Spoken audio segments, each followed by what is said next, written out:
আসসালামু আলাইকুম সুপ্রিয় শিক্ষার্থীরা, আজকে আমি তোমাদের সাথে চলে এসেছি জয়কলি থেকে আয়োজিত জয়কলি মেডি 8 2025-26 আরেকটি লেকচার নিয়ে, যা হচ্ছে লেকচার 3 বাংলাদেশের নদ নদী ও বাংলাদেশের বিভিন্ন সম্পদ নিয়ে।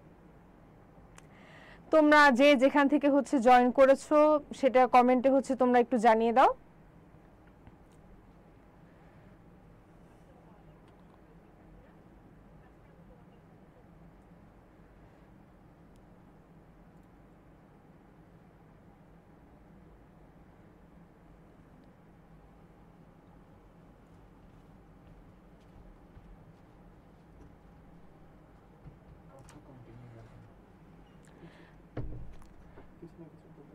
তোমরা সবাই তাড়াতাড়ি লেকচারটাতে জয়েন করে ফেলো এবং তোমাদের ফ্রেন্ডসদের সাথে শেয়ার করো, যাতে আরো সবাই এখানে জয়েন করতে পারে। আমরা কিছুক্ষণের মধ্যেই শুরু করছি।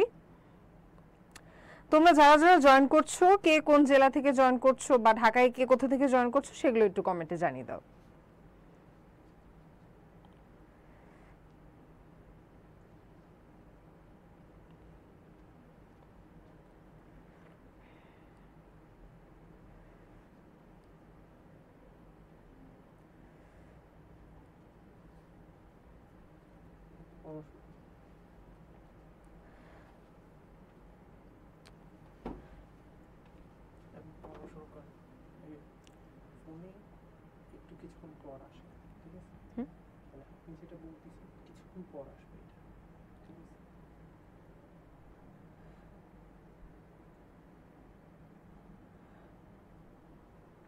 তোমরা সবাই একটু তাড়াতাড়ি জয়েন করে ফেলো।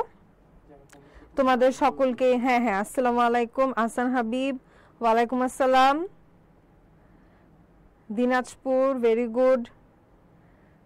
আচ্ছা, সাউন্ড কম, এখন শুনতে পাচ্ছো? আমি কি ভলিউম আর একটু বাড়ালাম, এখন তোমরা শুনতে পাচ্ছো? আহসান হাবিব রংপুরের বদরগঞ্জ থেকে। সবাই আরো জয়েন করো এবং তোমাদের ফ্রেন্ডদের সাথে শেয়ার করে দাও। লাইভটা বেশি বেশি শেয়ার করে দাও। আজকেও আমরা অনেকগুলো এমসিকিউ সলভ করব জিকে নিয়ে। আমাদের এই নদ নদীগুলা নিয়ে আমরা প্রাইমারি বা বেসিক যে নলেজটা আমাদের প্রয়োজন মেডিকেল বা পরীক্ষাগুলোর জন্য, সেটা সম্পর্কে আমরা ফার্স্টে দেখে নিব। তো তোমরা সবাই একটু তাড়াতাড়ি জয়েন করো। সবাই লাইক কমেন্ট শেয়ার। আসসালামু আলাইকুম জানিয়েছে শাকিল আহমেদ শিশির, ওয়ালাইকুম আসসালাম। সাউন্ড এখন ঠিক আসছে কিনা একটু জানিও তো কমেন্টে।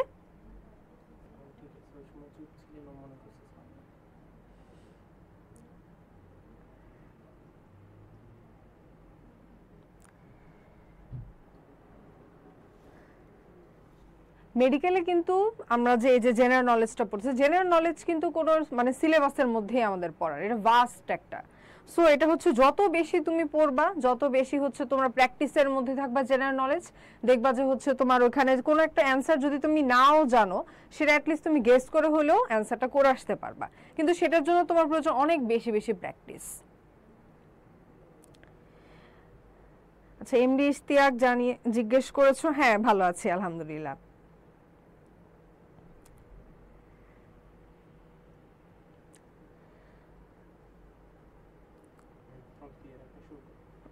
ঠিক আছে, তাহলে শুরু করছি। তোমরা যে যেখান থেকে জয়েন করেছো কমেন্টে জানিও এবং তোমাদের ফ্রেন্ডদের সাথে এটা শেয়ার করে দিও।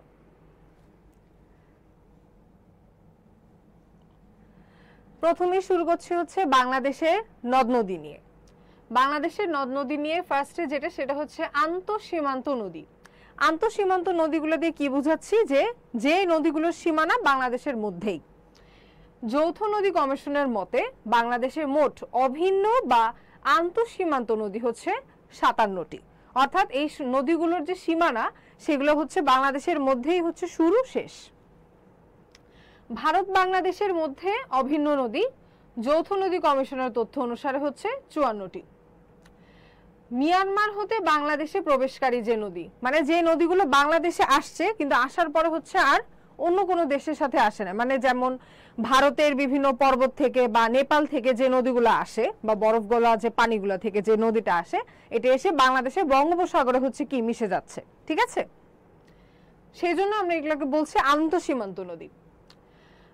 বাংলাদেশ হতে ভারতে প্রবেশকারী নদী হচ্ছে একটি, সেটা হচ্ছে একটাই নদী, এটা হচ্ছে অবশ্যই মনে রাখতে হবে কুলিক নদী। যেহেতু এটা একটাই নদী, সো এটা আসার চান্স হচ্ছে কি অনেক বেশি। বা যেমন দেখো, মিয়ানমার হতে বাংলাদেশে প্রবেশকারী নদী যে তিনটি, নাফ, মাতামুহুরি, সাঙ্গু, এটা যেহেতু তিনটা, সো এটা পরীক্ষায় আসার চান্স অনেক বেশি, কারণ হচ্ছে এটা কোয়েশ্চেন প্যাটার্নে দেওয়া সোজা।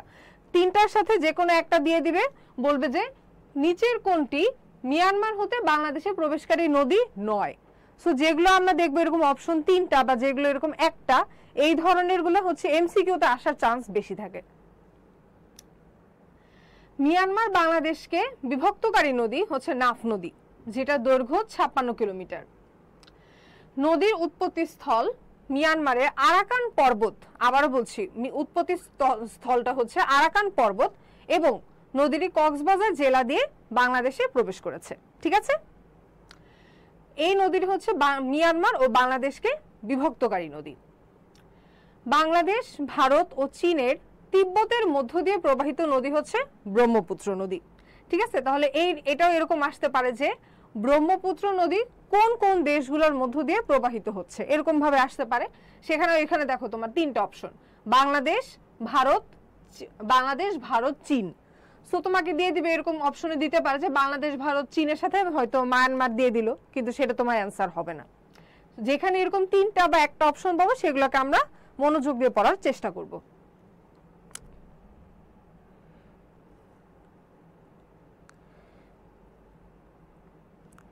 আচ্ছা, রিয়াজুল জানিয়েছো আসসালামু আলাইকুম। ওয়ালাইকুম আসসালাম। টাঙ্গাইল থেকে এমডি ইশতিয়াক, ভেরি গুড। আচ্ছা, বাংলাদেশ হতে ভারতে গিয়ে পুনরায় বাংলাদেশে প্রবেশ করেছে, মানে বাংলাদেশ থেকে ভারতে গিয়ে সেখান থেকে আবার বাংলাদেশে প্রবেশ করেছে এমন নদী কোনগুলো? আত্রাই, মহানন্দা, পুনর্ভবা ও টাঙ্গন নদী। তাহলে এরকম নদী আমরা কয়টা পেলাম? চারটা। আত্রাই, মহানন্দা, পুনর্ভবা ও টাঙ্গন নদী, এরকম চারটা অপশন, ঠিক আছে? সো যেটা এরকম চারটা অপশন, সেটার সাথে হয়তো একটা মিক্স করে দিল যে ব্রহ্মপুত্র দিয়ে দিল। যদি এরকম ব্রহ্মপুত্র দিয়ে দেয়, তখন দিবে যে বাংলাদেশ হতে ভারতে গিয়ে পুনরায় বাংলাদেশে প্রবেশ করেনি কোনটি, এরকম দিলে সেখানে একটা দিয়ে দিল ব্রহ্মপুত্র। সো যেখানে এরকম অপশন, সেটা যে কোনো ইনফরমেশন, সেটা নট অনলি হচ্ছে জেনারেল নলেজ, যেটাই তুমি পড়ো সেটা ওই ইনফরমেশনটা আমার কোয়েশ্চেনে কিভাবে আসতে পারে, যখন তুমি এই অ্যানালাইজ করে পড়তে পারবা, তখনই হচ্ছে তোমার পড়াটা হচ্ছে কাজে লাগবে। আচ্ছা, ভুটান, ভারত এবং বাংলাদেশের মধ্য দিয়ে প্রবাহিত নদী হচ্ছে দুধকুমার। ভুটান, ভারত, বাংলাদেশ, এই নদীটাও কিন্তু দেখো তিনটা জায়গা কভার করতেছে। ভুটান, ভারত এবং বাংলাদেশ তিনটা জায়গা কভার করতেছে। সো যেটা আমি ফার্স্টেই বললাম যে এরকম ইনফরমেশনগুলো কিভাবে কোয়েশ্চেনে আসবে, সেইটা অ্যানালাইজ করে হচ্ছে কি তোমার পড়াটা হচ্ছে করতে হবে জেনারেল নলেজের ক্ষেত্রে। ভারত বাংলাদেশকে বিভক্তকারী নদী, সেটা হচ্ছে হারিয়াভাঙ্গা নদী, সাতক্ষীরা জেলায় অবস্থিত। এখন দেখো, এর আগে আমরা আরেকটা পড়ছিলাম এরকম, যে মিয়ানমার ও বাংলাদেশকে বিভক্তকারী নদী, সেটা ছিল হচ্ছে নাফ নদী। এখানে হচ্ছে আবার ভারত বাংলাদেশকে বিভক্তকারী যে নদী, সেটা হচ্ছে আমার হারিয়াভাঙ্গা নদী। সো এই দুইটা যে ইনফরমেশন, এই দুইটা ইনফরমেশন মানুষের কিন্তু হচ্ছে কনফিউশন হতে পারে, এই দুটো একটু খেয়াল করে বা নোটিস করে পড়তে হবে যে আমাকে কি ভারত বাংলাদেশ বলছে নাকি হচ্ছে আমাকে মিয়ানমার বাংলাদেশ বলা হয়েছে, সেই অনুযায়ী অ্যান্সারটা হবে। কারণ যখন এই ধরনের কোয়েশ্চেন গুলো থাকে, তখন কিন্তু এই দুইটা নদীই থাকবে যাতে তুমি কনফিউজড হয়ে যাও, ঠিক আছে?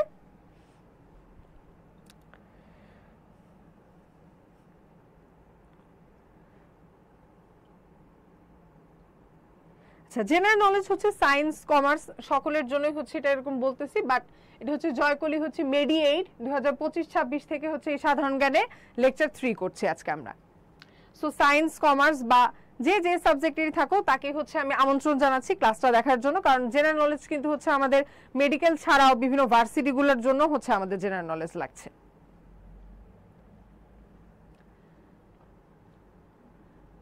স্ক্রিনটা হচ্ছে একটু ওয়ার্ডগুলা,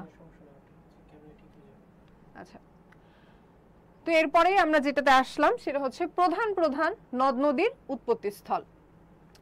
প্রধান প্রধান নদ নদীর উৎপত্তি স্থল এর মধ্যে প্রথমেই হচ্ছে পদ্মা। পদ্মা যেটা সেটা হচ্ছে হিমালয়ের গাঙ্গোত্রী হিমবাহ, ঠিক আছে। প্রথম এবং হচ্ছে বাংলাদেশের জন্য কিন্তু পদ্মা নদীটা খুব ইম্পর্টেন্ট। পদ্মা নদী সম্পর্কিত যে কোনো ইনফরমেশন, যে পদ্মা নদী এটা মেঘনার সাথে হচ্ছে কোথায় মিলিত হয়েছে, যমুনা কোত্থেকে হলো, এই ধরনের যে ইনফরমেশনগুলো এগুলো কিন্তু খুবই ইম্পর্টেন্ট। মানে অন্য নদীগুলোর মধ্যে থেকে পদ্মা নদীটা কিন্তু খুব ইম্পর্টেন্ট। সো পদ্মা নদীর উৎপত্তি স্থল কি? হিমালয়ের গাঙ্গোত্রী হিমবাহ। আচ্ছা, এরপরেই হচ্ছে ব্রহ্মপুত্র। ব্রহ্মপুত্র হচ্ছে হিমালয়ের কৈলাস শৃঙ্গের মানস সরোবর, ঠিক আছে। এটা হচ্ছে হিমালয়ের কৈলাস শৃঙ্গের মানস সরোবর। এত বড়টা হয়তো তোমার অপশনে আসবে না, হয়তো আসবে মানস সরোবর আসলো, বা হিমালয় আসতে পারে, বা এটাও আসতে পারে যে কৈলাস শৃঙ্গ। কিন্তু তুমি এই পুরাটাই পড়বা, কারণ হচ্ছে এখানে এই অংশগুলো যে কোনো একটা থেকে তোমাকে কি দিতে পারে হচ্ছে মনে করো তোমার অপশনে থাকতে পারে। আবার এমনও থাকতে পারে যে কোনোটাতে হয়তো শুধু হিমালয় দিচ্ছে, কোনোটা হয়তো শুধু মনে করো কৈলাস দিচ্ছে। কিন্তু আমার বেস্ট অ্যান্সার যখন আমার অ্যান্সার করতে হবে তখন কিন্তু আমি মানস যে সরোবর, যেটা সবচেয়ে বেশি স্পেসিফিক, সেটা হচ্ছে আমাকে অ্যান্সার করতে হইতে পারে। সেই জন্য হচ্ছে তোমার এই ফুল ইনফরমেশনটা লাগবে, ঠিক আছে।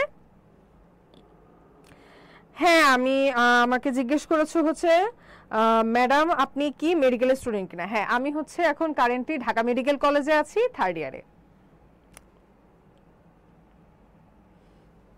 আচ্ছা, ঠিক আছে। এরপর আমরা যেটাতে যাচ্ছি সেটা হচ্ছে মেঘনা নদী। তো মেঘনা নদীর উৎপত্তি স্থল হচ্ছে আসামের লুসাই পাহাড়, ঠিক আছে। এটা হচ্ছে আসামের লুসাই পাহাড়, ওকে। তারপরে হচ্ছে কর্ণফুলী। কর্ণফুলী হচ্ছে মিজোরাম রাজ্যের লুসাই পাহাড়, ঠিক আছে। এটা হচ্ছে আমার কর্ণফুলী নদী। কর্ণফুলীর পরে আরেকটা যেটা সাঙ্গু নদী। সাঙ্গু নদী হচ্ছে আরাকান পর্বত, ঠিক আছে। এই সাঙ্গু নদীটাও ইম্পর্টেন্ট। এটাও হচ্ছে মেডিকেল যে বিগত বছরের যে কোয়েশ্চেনগুলো সেগুলোর মধ্যে এটা হচ্ছে অনেকবারই আমি দেখেছি যে সাঙ্গু নদী, যেটা সাঙ্গু নদীর উৎপত্তি স্থল হচ্ছে আরাকান পর্বত। এটা কিন্তু খুব ইজি ইনফরমেশন, অন্যগুলোর চাইতে এটা ছোট, ইজি। সো এটা কোয়েশ্চেনে দেওয়াটাও হচ্ছে সোজা, ঠিক আছে। আচ্ছা, তারপরে হচ্ছে করতোয়া। করতোয়া হচ্ছে হিমালয় পর্বতমালা। এখানে কি বলছে দেখো, হিমালয় পর্বতমালা। অন্যগুলোতে কিন্তু কি ছিল, হিমালয় যে পর্বত ওইটা একটা স্পেসিফিক এভাবে দেওয়া ছিল, এটা হচ্ছে পর্বতমালা। সো এটা হচ্ছে স্পেসিফিক লোকেশনটা, মানে অনেকগুলো হচ্ছে পর্বত থেকে এটা আসতেছে, ঠিক আছে। সো এটা হচ্ছে খেয়াল করে দিও যে হিমালয় পর্বতমালা। অন্যগুলোতে পর্বত ছিল, এটা কিন্তু পর্বতমালা, ঠিক আছে। করতোয়া। আচ্ছা, তারপরটা হচ্ছে আমার মাতামুহুরী।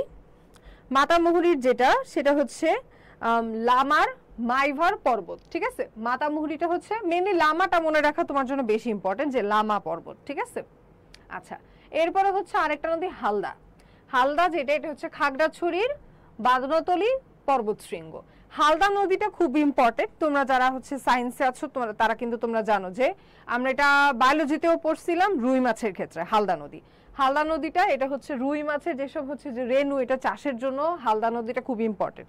যেহেতু এটা তোমার বায়োলজির মধ্যে আছে, সো এটা কিন্তু অটোমেটিক্যালি তোমার এমবিবিএস পরীক্ষায় আসার জন্য খুব ইম্পর্টেন্ট হালদা নদীটা। সো হালদা নদীটা তোমরা হচ্ছে একটু বেশি অ্যাটেনশন দিয়ে হচ্ছে তোমরা পড়বা, যেটা খাগড়াছড়ির বাদনতলী পর্বত শৃঙ্গ। এর মধ্যে হচ্ছে খাগড়াছড়ি, মেইনলি খাগড়াছড়ি মনে রাখাটাই হচ্ছে বেশি ইম্পর্টেন্ট।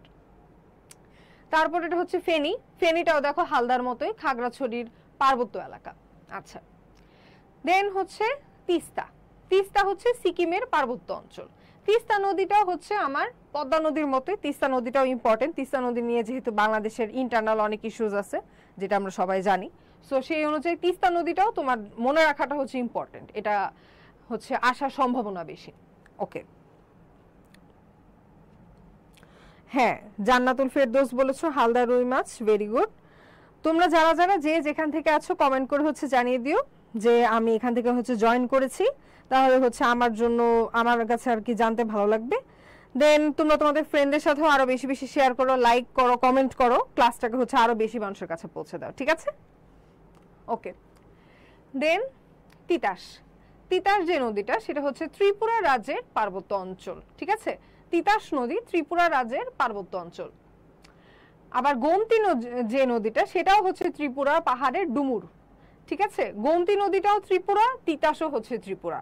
ঠিক আছে। এখন এই তিতাস তিস্তা এই দুইটা কিন্তু হচ্ছে দেখো যখন তুমি এরকম পড়তেছো তোমার কাছে কনফিউজিং লাগতে পারে যে তিতাস না তিস্তা কোনটা ত্রিপুরাতে ছিল, ঠিক আছে। ওইভাবে তোমরা পড়ে নিও যে দেখো তিস্তা, যখন তুমি তিস্তা পড়তেছো তোমার কি দন্ত শটা আগে আসতেছে, মানে এটা জাস্ট হচ্ছে নিজের মনে রাখার সুবিধার জন্য আমি বলতেছি যে দেখো যখন তিস্তা পড়তেছো তোমার দন্ত শটা আগে আসতেছে। সো এইভাবে তুমি মনে রাখতে পারো যে তিস্তা সিকিম, এভাবে তিস্তাটা সিকিমে আলাদা করে ফেললাম, তো তিতাসের ত ত্রিপুরাও এরকম ত, তিতাস ত্রিপুরা মিলায় এভাবে পড়লাম। সবকিছুই জেনারেল নলেজ তো হচ্ছে যে এক জিনিস যে বারবার পড়বো সেটারও কিন্তু সুযোগ নাই।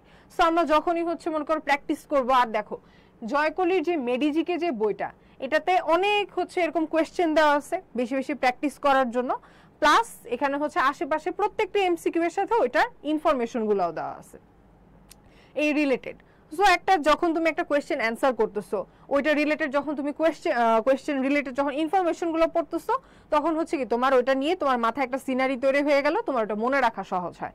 প্লাস তুমি যদি নিজে একটু মানুষ তো কত রকম ভাবে হচ্ছে মনে রাখে, তুমি যদি এরকম একটু মিলায় মিলায় মনে রাখো যে এই নদীর সাথে এটা ছিল ওইটার সাথে ওইটা ছিল, তাহলে দেখবা যে তোমার পরীক্ষার হলে তোমার মনে পড়বে হচ্ছে সহজে, ঠিক আছে। মেডিকেল ভর্তি পরীক্ষা কিন্তু সবাই এরকম বলে যে তোমার মুখস্থ করতে হবে, জিনিসটা কিন্তু মুখস্থর চেয়েও বেশি হচ্ছে চিনা।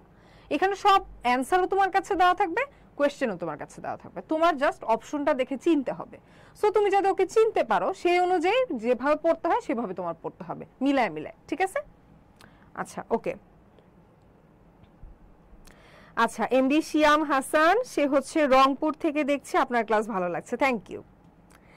বনম আলী বরিশাল থেকে, এমডি শহীদুল্লাহ হচ্ছে কিশোরগঞ্জ থেকে, গ্রেট, ওকে ঠিক আছে।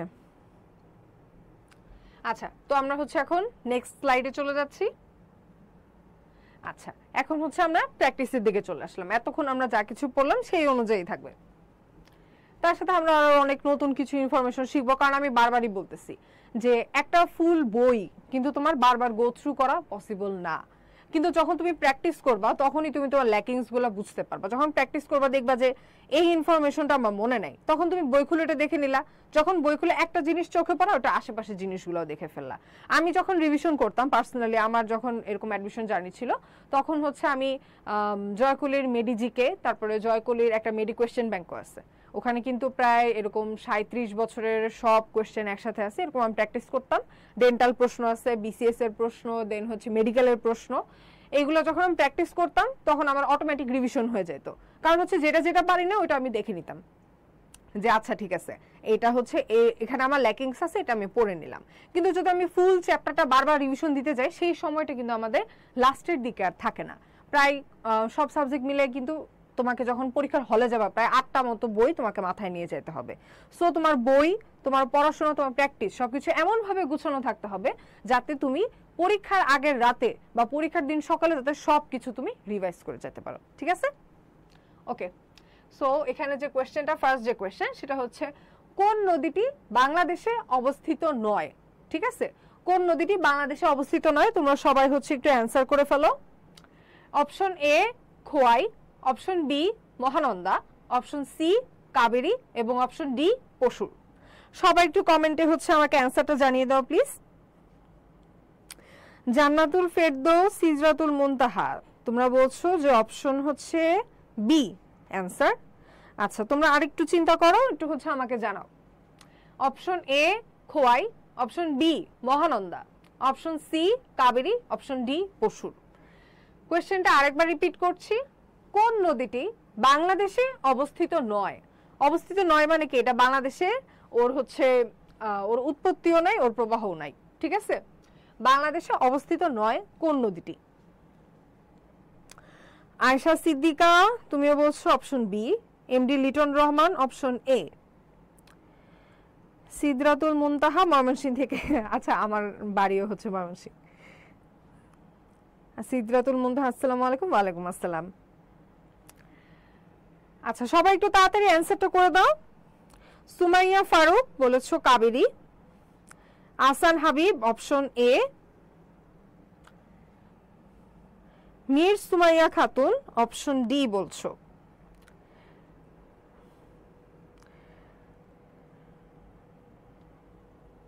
ঠিক আছে, আচ্ছা সো কারেক্ট যে অ্যান্সার সেটা হবে হচ্ছে অপশন সি কাবেরী। ঠিক আছে, এই নদীটা বাংলাদেশে অবস্থিত নয়, এটা মেইনলি হচ্ছে দক্ষিণ ভারতের একটা নদী। ঠিক আছে, ওখানের যে কর্ণাটক তারপর হচ্ছে তামিলনাড়ু যে জায়গাটা সেখানকার একটা নদী হচ্ছে কাবেরী, সো এটা বাংলাদেশে অবস্থিত না। ওকে, হ্যাঁ, জান্নাতুল ফেরদৌস এ, মীর সুমাইয়া খাতুন ডি। ওকে, সঠিক অ্যান্সারটা আরেকবার রিপিট করছি, সেটা হচ্ছে option C Kaveri.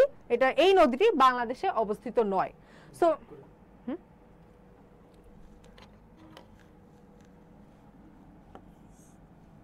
Option C Kaveri, এই নদীটা বাংলাদেশে অবস্থিত নয়। বাকি তিনটা নদী বাংলাদেশে আছে, খোয়াই, মহানন্দা, পশুর। ঠিক আছে, ওকে,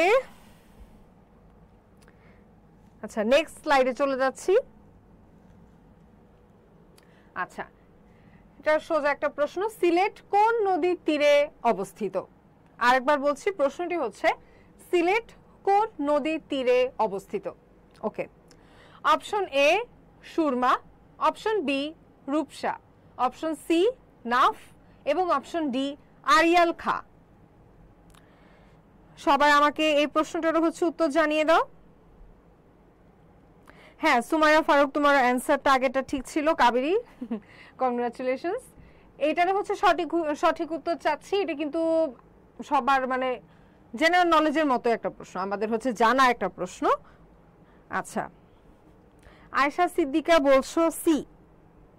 ওকে, সবাই একটু কমেন্ট করে অ্যান্সারটা আমাকে জানিয়ে দাও যে সিলেট কোন নদীর তীরে অবস্থিত। আচ্ছা, এমডি লিটন রহমান 2A। ওকে, তো হচ্ছে সুরমা। ওকে, আহসান হাবিব সুরমা, জান্নাতুল ফেরদৌসও বলছো সুরমা, এমডি সোলাইমান ইসলাম সেও বলছো অপশন এ সুরমা। ঠিক আছে, তো সিলেট কোন নদীর তীরে অবস্থিত? এটা সবাই দেখলাম পেরেছো, very good. So correct answer হচ্ছে সুরমা। দেখো, এটাও কিন্তু আমরা মিলায় পড়তে পারি যে সিলেটের স, সুরমার স, এরকম সবকিছু যদি তুমি মিলায় পড়ো তাহলে হচ্ছে তোমার পরীক্ষার হলে অ্যান্সারটা চিনতে হচ্ছে সহজ হবে, সুবিধা হবে। ঠিক আছে, okay, very good, congratulations to all. সবাই এটার সঠিক উত্তর দিয়েছো। Zinia Jafrin 2A, very good. Masudur Rahman Shanto, হ্যাঁ, ওয়ালাইকুম আসসালাম। ওকে,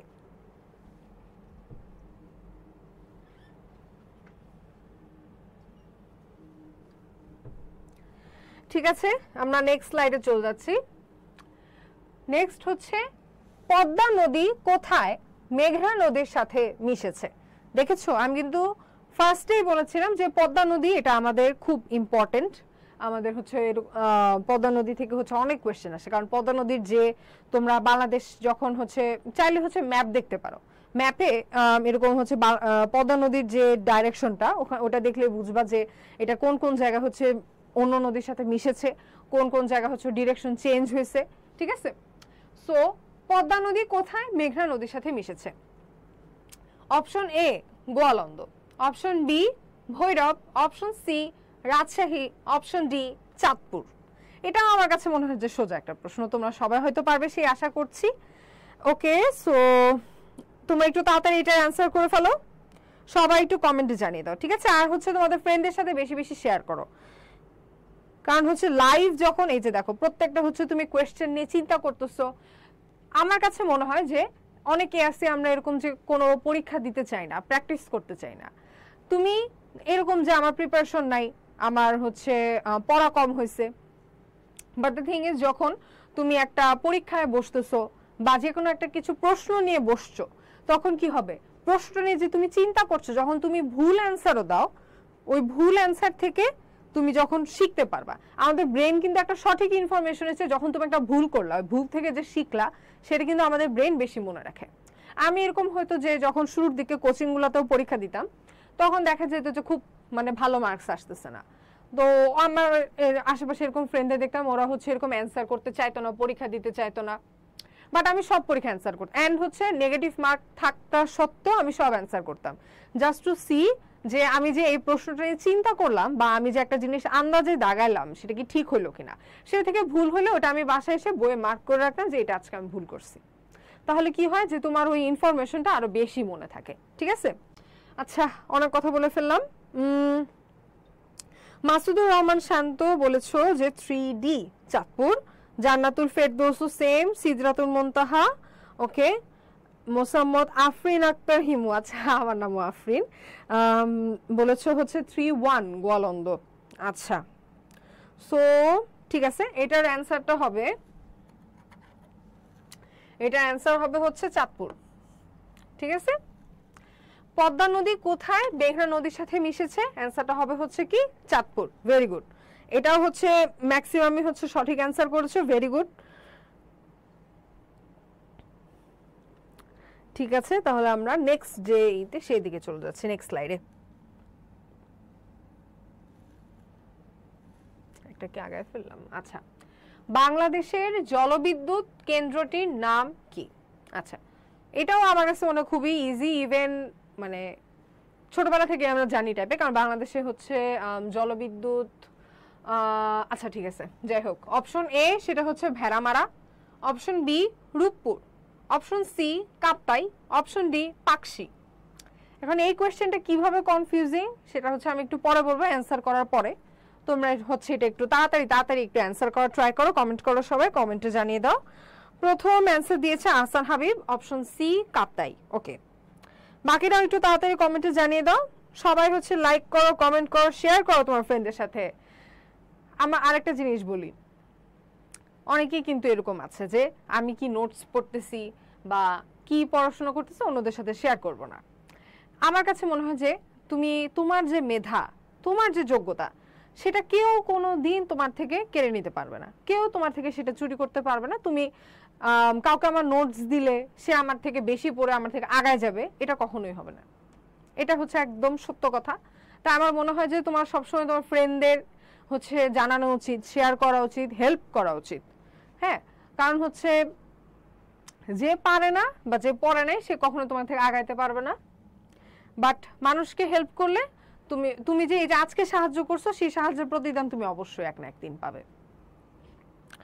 ওকে, সিদরাতুল মুনতাহা বলেছো 4C, আয়শা সিদ্দিকাও বলেছো 4C। Very good. এমডি আহাদ 4C। ওকে, আচ্ছা আমার সাথে এখনো অনেকেই যুক্ত আছে, বাট আমি চাচ্ছি আরো মানুষ যুক্ত হও। তোমরা তোমাদের ফ্রেন্ডদের সাথে হচ্ছে শেয়ার করো, তোমার ফ্রেন্ডদের সাথে শেয়ার করো। তোমার যদি কারো জুনিয়র থাকে, কারো হচ্ছে পরিচিত থাকে, কারো ক্লাসমেটস থাকে, গ্রুপে থাকে, সব জায়গায় শেয়ার করতে পারো। কারণ হচ্ছে আমরা সবাই মিলে কিন্তু একটা প্র্যাকটিসের মধ্যে আছি। ঠিক আছে, এই যে আমরা একসাথে কোয়েশ্চেন সলভ করতেছি, একটা কোয়েশ্চেন নিয়ে আলোচনা করছি। জিকে এমন একটা সাবজেক্ট, আমি যখন পড়তাম তখন আমাকে আমার টিচাররা বলতো যে তুমি যে কোয়েশ্চেন সলভ করবা বা পড়বা সেটা সবসময় কোন একটা তোমার ফ্যামিলি মেম্বার হতে পারে, ফ্রেন্ড হতে পারে, কারোর সাথে আলোচনা করে ডিসকাস করে পড়তে হবে। যে জিকে এমন একটা সাবজেক্ট যে এটা ভাস্ট নলেজ, প্রচুর নলেজ, এটা তুমি যতই পড়ো না কেন তোমার মাথায় কখনোই ধরবে না, কিন্তু যদি তুমি কারোর সাথে আলোচনা করো ওই ডিসকাশনটা তোমার মনে থাকবে। সেই জন্যই কিন্তু আমরা এইভাবে ক্লাসগুলো অ্যারেঞ্জ করেছি, একটা ডিসকাশন সিস্টেম, যে আমরা কোয়েশ্চেনগুলো সলভ করছি, সেটার হচ্ছে আশেপাশে নলেজগুলো তোমাদের জানিয়ে দিচ্ছি এবং একটা ডিসকাশনের মধ্যে আছি। সো তোমার ফ্রেন্ডদেরকেও হচ্ছে জয়েন করো, তোমার ফ্রেন্ডদের সাথে হচ্ছে আলোচনা করো।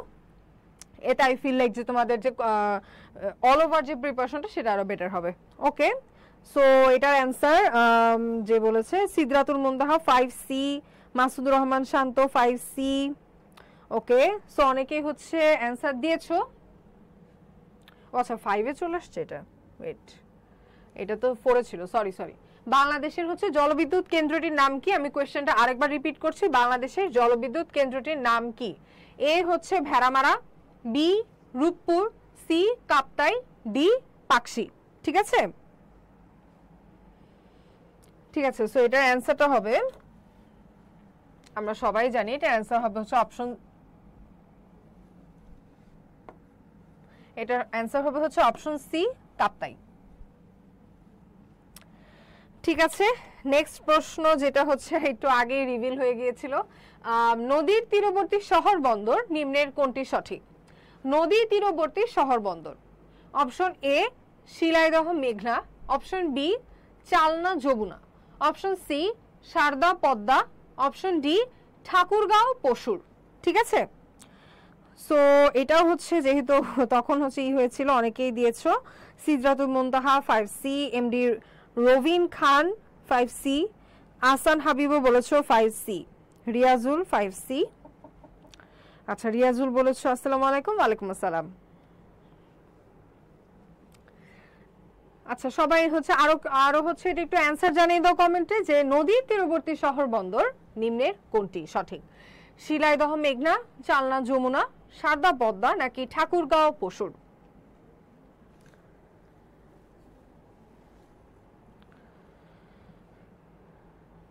ওকে অনেকেই জানিয়েছো জান্নাত ওসমানী 4C। আচ্ছা আগেটার উত্তর দিয়েছো, হ্যাঁ তোমার হচ্ছে অ্যানসারটা সঠিক হয়েছে 4C। আচ্ছা সো এটার যে কারেক্ট অ্যানসার সেটা হচ্ছে এটারও হচ্ছে 5C সারদা পদ্মা। অনেকেই হচ্ছে এটা অ্যানসার দিয়েছো দেখলাম, ভেরি গুড। তোমাদের তো সবার জেনারেল নলেজের যে প্রিপারেশন তা দেখছি খুব ভালো, ভেরি গুড। আচ্ছা লাস্ট একটা নিয়ে আমি একটা জিনিস বলতে চেয়েছিলাম যে দেখো এখানে কিন্তু আরো একটা আছে হচ্ছে রূপপুর। রূপপুর কিন্তু পারমাণবিক বিদ্যুৎ কেন্দ্র, ঠিক আছে। আর হচ্ছে আমার কাছে চাইছে হচ্ছে যে জলবিদ্যুৎ কেন্দ্র কোনটা। সো এই জিনিসটা হচ্ছে যে যখন পরীক্ষার সময় মানুষ একটা মেন্টাল প্রেসারে থাকে, মানুষ কিন্তু এরকম কনফিউজ করে ফেলে, সেই জন্য হচ্ছে অপশনগুলো এইভাবে থাকে যে তুমি যাতে নোটিস করে সেগুলো অ্যান্সার করো, ঠিক আছে। সো যখনই হচ্ছে তুমি অ্যান্সার করবা কোয়েশ্চেন অপশন সবগুলো হচ্ছে এইভাবে অ্যান্সার করার ট্রাই করবা। আর হচ্ছে আশেপাশের গুলা মানে A B C D সেগুলো কেন হলো না সেভাবে চিন্তা করে হচ্ছে অ্যান্সার করার ট্রাই করবা, তাহলে দেখবা যে কোন একটা অপশন যদি কোন একটা কোয়েশ্চেন যদি নাও পারো তখন তুমি চিন্তা করবে যে A কেন হবে না, B কেন হবে না। সো এভাবে যখন তুমি একটা একটা করে বাদ দিতে থাকবা তখন তুমি হচ্ছে কারেক্ট অ্যান্সারের কাছে পৌঁছে যেতে পারবা, ঠিক আছে। ওকে সো 5 অ্যান্সার শেষ। দেন 6 বাংলাদেশের জলসীমায় উৎপত্তি ও সমাপ্ত নদী কোনটি? ঠিক আছে এখানে কি বলছে যেটা আমি যে ফার্স্টে বলতেছিলাম যে বাংলাদেশের জলসীমায় উৎপত্তি এবং বাংলাদেশের জলসীমায় হচ্ছে সমাপ্ত, ঠিক আছে। মানে এটা হচ্ছে বাইরে কোনো নদীর সাথে মিক্স হয় নাই, সম্পূর্ণ হচ্ছে বাংলাদেশের অভ্যন্তরীণ হচ্ছে একটা নদী। এটা কোনটা হবে? Option A Halda, option B Kushiyara, option C Karnaphuli, option D Jamuna. ঠিক আছে সবাই একটু হচ্ছে তাড়াতাড়ি অ্যান্সার করে ফেলো।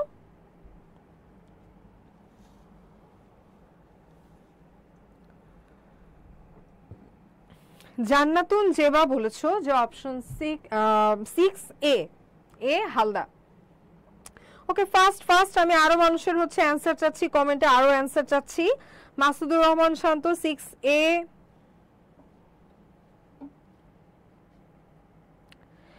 অপশন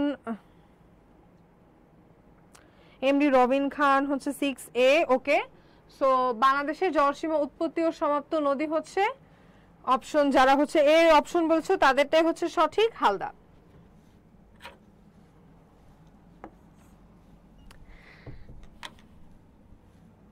আচ্ছা সো আমরা হচ্ছে এখন 7 নম্বর প্রশ্ন চলে আসছি যে বাংলাদেশের নবীনতম নদী কোনটি? ঠিক আছে বাংলাদেশের নবীনতম নদী কোনটি? নবীনতম নদীতে বুঝেছে যে নদীটা প্রাচীনকাল মানে আগে থেকে ছিল না, কিন্তু অন্য একটা নদী থেকে হচ্ছে ওর প্রবাহ বা ডিরেকশন চেঞ্জ হওয়ার কারণে বা অন্য একটা নদী থেকে ভেঙে এই নদীটা হচ্ছে এরকম ডিভাইড হয়ে তৈরি হয়েছে, ঠিক আছে। So option A Padma, option B Jamuna, option C Jinjiram, option D মেঘনা। ঠিক আছে আমাদের হচ্ছে অনেক সময় নিয়ে ফেলছি, সবাই একটু তাড়াতাড়ি এখন অ্যান্সার করার ট্রাই করো, ঠিক আছে সবাই একটু তাড়াতাড়ি অ্যান্সার করো। এটা হচ্ছে এখন আমরা কোয়েশ্চেন 7 এ চলে আসছি। ওকে কোয়েশ্চেন 7 জান্নাতুন জেবা বলেছো যে 7C জিঞ্জিরাম। ওকে পছন্দ হলো না অ্যানসারটা। এমডি রবিন খান 7D, মারিয়াম জান্নাত বলেছো 7C। আচ্ছা আরেকটু চিন্তা করো অন্য অপশনগুলো নিয়েও। 7D এটা তো তোমরা ভালো অ্যানসার করতে পারতেছো না, আরেকটু ট্রাই করো। এটা হচ্ছে মাসুর রহমান 7C। আচ্ছা যেহেতু হচ্ছে সময় কম সো আমি এটা হচ্ছে অ্যানসারে চলে যাচ্ছি। এটার অ্যানসারটা হবে হচ্ছে অপশন বি যমুনা। আচ্ছা যমুনাকে কেন বললাম হচ্ছে নবীনতম নদী, কারণ এটা হচ্ছে আগে ব্রহ্মপুত্র হচ্ছে নদীর সাথে ছিল এবং 1762 সালে একটা ভূমিকম্পের কারণে এটা হচ্ছে নদীটা এরকম ডিভাইড হয়ে যায়, ডিভাইড হয়ে হচ্ছে এটা নতুন একটা নদী হিসেবে শুরু হয় যমুনা নদী, ঠিক আছে। ওকে ওকে ওকে সো আমরা 7 নেক্সট কোশ্চেনে চলে যাচ্ছি। বাংলাদেশে কোন নদী কার্প জাতীয় মাছের রেণুর প্রধান উৎস? আচ্ছা এটা নিয়ে কিন্তু অলরেডি আমি আলোচনা করছি কোন নদীটা নিয়ে, যখন পড়াচ্ছিলাম তখনই বলছি। সো সবাই এটা কেয়ারফুলি অ্যান্সার করো। অপশন এ লেখা হচ্ছে Salda, option B Halda, option C Padma, option D হচ্ছে কুমার। এখানেও একটা জিনিস দেখো যে কোনো একটা অ্যান্সার অনেক সময় কোয়েশ্চেন এরকম থাকে যে যে জিনিসটা অ্যান্সার ওটার সাথে মিলায় আরো কিছু অপশন থাকে, ঠিক আছে, যাতে তুমি কনফিউজড হয়ে যাও। সো এটা তাড়াতাড়ি অ্যান্সার করো, এটা খুব সোজা, এটা আমি অলরেডি বলছি সবার পারা উচিত এটা। 8B Halda, okay, Sumaiya I guess, ইন্ডি Robin Khan 8B, Ayesha Siddiqua B, okay, Sumaiya Faruk হচ্ছে যমুনা নিয়ে বলছো, এটা মনে হয় আগেরটা নিয়ে বলছো না, হ্যাঁ যমুনা ছিল। জান্নাতুন জেবা 8B, ওকে, ভেরি গুড, সবাই এটার অ্যান্সার ঠিক করেছো। এটা অ্যান্সার যদি ভুল করতে আসলেই খুব হতাশাজনক ছিল, কারণ এটা আমি অলরেডি বলেছি, ঠিক আছে। এটা অপশন হবে হচ্ছে কারেক্ট অ্যান্সার, ওয়েট, হচ্ছে Halda, option B, okay. So moving to the next question. ও আচ্ছা, জয়কলির বই কিনে চান্স পেতে ফ্রি কোর্স করো জয়কলির পেজে। এই যে আমরা যে ক্লাসগুলো করছি এগুলো কিন্তু একদম সম্পূর্ণ ফ্রি একটা কোর্স, ঠিক আছে। সো এই ফ্রি কোর্সে আমরা কি যাচ্ছি যে তোমাদের প্রিপারেশনটা যাতে আরো বেটার হয়, তোমরা যাতে আরো ভালো পারফর্ম করতে পারো পরীক্ষার জন্য। সো সবাই হচ্ছে জয়কলির হচ্ছে ফেসবুক পেজে জয়েন হয়ে যাও, সবাই জয়কলির ফ্রি কোর্সটাতে জয়েন হয়ে যাও। অ্যান্ড এছাড়াও যেটা বলতে চাচ্ছি যে জয়কলির মেডিকেলে যে হচ্ছে মেডি যে সিরিজ, যেটা আমি পার্সোনালি আমার অ্যাডমিশন সময় হচ্ছে আমি জয়কলির যে মেডি কোয়েশ্চেন ব্যাংক, জয়কলির মেডি জিকে এগুলো হচ্ছে পড়ে এসেছি। সো জয়কলির মেডি বায়োলজি, মেডি রসায়ন, মেডি পদার্থ, মেডি ইংলিশ, মেডি জিকে, মেডি প্রশ্ন ব্যাংক, মেডি মডেল টেস্ট। সো তুমি যদি এই সবগুলো হচ্ছে বই যদি তোমার যদি হচ্ছে পরীক্ষার আগে সলভ করা হয়ে থাকে, পরীক্ষার আগে যে সবগুলো বই করা থাকে, আমি এনশিওর করছি যে তোমার এই প্রিপারেশন হচ্ছে কমপ্লিট প্রিপারেশন। অ্যান্ড শুধু যে পড়া সেটা না, তোমার এই প্র্যাকটিসগুলো কেন দরকার, যে তুমি অনেক পড়তেছো কিন্তু সেটা যদি তোমার পরীক্ষার হলে তুমি ডেলিভার করতে না পারো, বা যে পরিমাণ ইনফরমেশন তুমি গ্যাদার করছো সেই পরিমাণ ইনফরমেশন যদি তুমি ডেলিভার করতে না পারো, তাহলে কিন্তু এত পড়া বৃথা। অনেকেই দেখবা 17-18 ঘন্টা করে পড়তেছে কিন্তু ওরা ভালো রেজাল্ট করতে পারতেছে না, কেন? কারণ হচ্ছে ওদের ওই ডেলিভারটা হচ্ছে সমস্যা। সো সেই জন্যই জয়কলির প্রত্যেকটা হচ্ছে কোয়েশ্চেন ব্যাংক বলো, প্রত্যেকটা বই এমন ভাবে সাজানো যে তোমার প্রস্তুতিটা হবে হচ্ছে পূর্ণাঙ্গ প্রস্তুতি, ঠিক আছে, ওকে। এছাড়াও যেটা বলতে হচ্ছে মেডিকেল সেট থেকে যে প্রশ্ন যে কমন পড়তেছে 2024-25-এও দেখো 98টা 100টার মধ্যে, দেন হচ্ছে ইভেন লাস্ট যেটা বলবো 20-21-এও 95, মানে ম্যাক্সিমাম কোয়েশ্চেন, ইভেন কোয়েশ্চেন কিন্তু হুবহু কোয়েশ্চেন আসে, ঠিক আছে, মেডিকেলে হুবহু কোয়েশ্চেন আসে। সো মেডিকেলের বিগত বছরের প্রশ্নগুলো বলো, অনুশীলনের যে প্রশ্নগুলো খুব খুব খুব ইম্পর্টেন্ট। অ্যান্ড প্র্যাকটিস, যত বেশি প্র্যাকটিস তত বেশি হচ্ছে তুমি এক্সেল করার তোমার চান্স বেশি, ঠিক আছে, ওকে। সো দেন আমরা চলে যাচ্ছি কোয়েশ্চেন 9, তিস্তা, মহানন্দা ও জাদুকাটা এই নদীগুলো কি টাইপের নদী ওরা চাচ্ছে। সো অপশন এ আন্তঃসীমান্ত নদী, অপশন বি পাহাড়ি নদী, অপশন সি মেঘনার উপনদী, অপশন ডি নুড়িবাহী নদী। আচ্ছা, এটার অ্যান্সার কি হবে? আচ্ছা, রুমিয়া বলেছো আমার কমেন্ট না পড়লে আমি আর ক্লাসই করবো না। পড়েছি তো তোমার কমেন্ট, অ্যান্সার করার ট্রাই করো, অ্যান্সার করলে হচ্ছে তোমাদের কমেন্টগুলো আমার হচ্ছে বেশি চোখে পড়ে। এমডি সুলাইমান ইসলাম, অ্যান্সার করো কোয়েশ্চেনগুলোর হচ্ছে অ্যান্সার করো, অ্যান্সার করলে হচ্ছে আমি তোমাদের অ্যান্সারগুলো পড়বো। দেন আয়েশা সিদ্দিকা, ওকে, 9C, আচ্ছা তোমরা বলছো হচ্ছে 9C মেঘনার উপনদী, একজন বলেছো 9A, ঠিক আছে। যারা বলছো যে তোমাদের কমেন্ট পড়ছি না, তোমরা একটু কাইন্ডলি অ্যান্সার করার ট্রাই করো। আমি তো আগেও বলছি, দেখো এটার সাথে অ্যান্সার করার সাথে কিন্তু তোমার মানে লসের কিছু নাই, বরং লাভই। তুমি একটা জিনিস অ্যান্সার করলা, তোমার এটা মনে থাকবে যে আমি ওখানে এটা টাইপ করছিলাম, তুমি হাত দিয়ে এটা টাইপ করছো, মাথা দিয়ে চিন্তা করছো, চোখ দিয়ে দেখছো। সো তুমি কি টাইপ করতেছো, কি লিখতেছো, এটা তোমার মনে থাকবে যে আচ্ছা আমি এ বলছিলাম, এ ভুল ছিল, অপশন হবে সি, ঠিক আছে। সো সবাই তাড়াতাড়ি তাড়াতাড়ি একটু কমেন্ট করে জানিয়ে দাও 9A, ওকে। সো তিস্তা, মহানন্দা ও হচ্ছে কি জাদুকাটা এই নদীগুলো, আচ্ছা সো এটার অ্যান্সার কি হবে? এটার অ্যান্সার হচ্ছে আমার আন্তঃসীমান্ত নদী, অপশন এ। যারা যারা অপশন এ বলেছিল তারা হচ্ছে সঠিক উত্তর দিয়েছো, তাদেরকে আমার তরফ থেকে হচ্ছে congratulations. So moving to the next question, Buriganga নদীর প্রাচীন নাম কোনটি? বুড়িগঙ্গা নদীর আগে কি নাম ছিল? So option A Jonai, option B Dolai, option C Shitalakshya, option D Turag. দেখো এটাও কিন্তু হালদা সালদার মতো একটা অবস্থা, তোমাদের একটু হিন্ট দিয়ে দিলাম, যাও যে এটা হচ্ছে অ্যান্সার কি হবে। আমি যেরকম বলছি যে অনেকগুলো এরকম হচ্ছে কোয়েশ্চেন পাবা যেখানে যেটা কারেক্ট অ্যান্সার ওটার সাথে এই ক খ গ ঘ চেঞ্জ করে এরকম দেওয়া থাকে, সো দ্যাট তুমি আলটিমেটলি কনফিউজড হয়ে যাও যে কারেক্ট অ্যান্সার কোনটা। ঠিক আছে, ওকে সবাই একটু ফাস্ট অ্যান্সার করো, হচ্ছে অনেক টাইম হয়ে গেছে। মমিন তালুকদার অপশন এ, প্রীতি ঘোষ বলেছে অপশন এ, রুমিয়া বলেছে অপশন এ। আচ্ছা ওকে, জান্নাতুন জেবা বলেছো বি, সোলাইমান ইসলাম বলেছো সি শীতলক্ষা। সো এটার হচ্ছে আমি তাড়াতাড়ি অ্যান্সার করে ফেলতেছি, এটার অ্যান্সারটা হবে হচ্ছে দোলাই। ওকে সো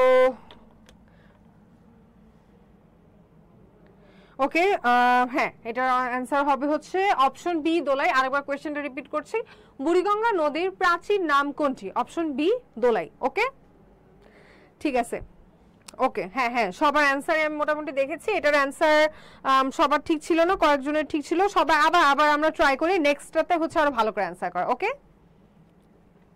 আচ্ছা কোয়েশ্চেন নাম্বার 11, পদ্মা ও যমুনা নদী কোথায় মিলিত হয়েছে? আচ্ছা দেখো এই কোয়েশ্চেনটার মধ্যে কিন্তু আমরা আরেকটা কোয়েশ্চেন সলভ করছি যে পদ্মা ও মেঘনা নদী কোথায় মিলিত হয়েছে। এখন আমরা কি করতেছি, পদ্মা ও যমুনা নদী কোথায় মিলিত হয়েছে। সো এটা সবাই একটু খেয়াল করে উত্তর করা ট্রাই করো। Option A Gaibandha, option B Chandpur, option C Goalanda, option D Mymensingh. ঠিক আছে সবাই একটু তাড়াতাড়ি হচ্ছে অ্যান্সার করা ট্রাই করো।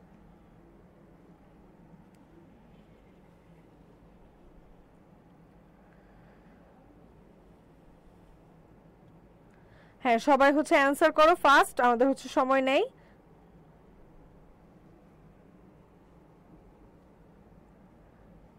আচ্ছা রুমিয়া বলেছো হচ্ছে বি, তোমরা হ্যাঁ 11 এর অ্যান্সার চাচ্ছি। জান্নাতুন জেবা বলেছো 11 সি, আশা সিদ্দিকা বলেছো হচ্ছে বি। হ্যাঁ সবাই সবাই একটু তাড়াতাড়ি হচ্ছে অ্যান্সার করো, সবাই লাইক করো, কমেন্ট করো, শেয়ার করো, তোমার ফ্রেন্ডদের সাথে শেয়ার করো।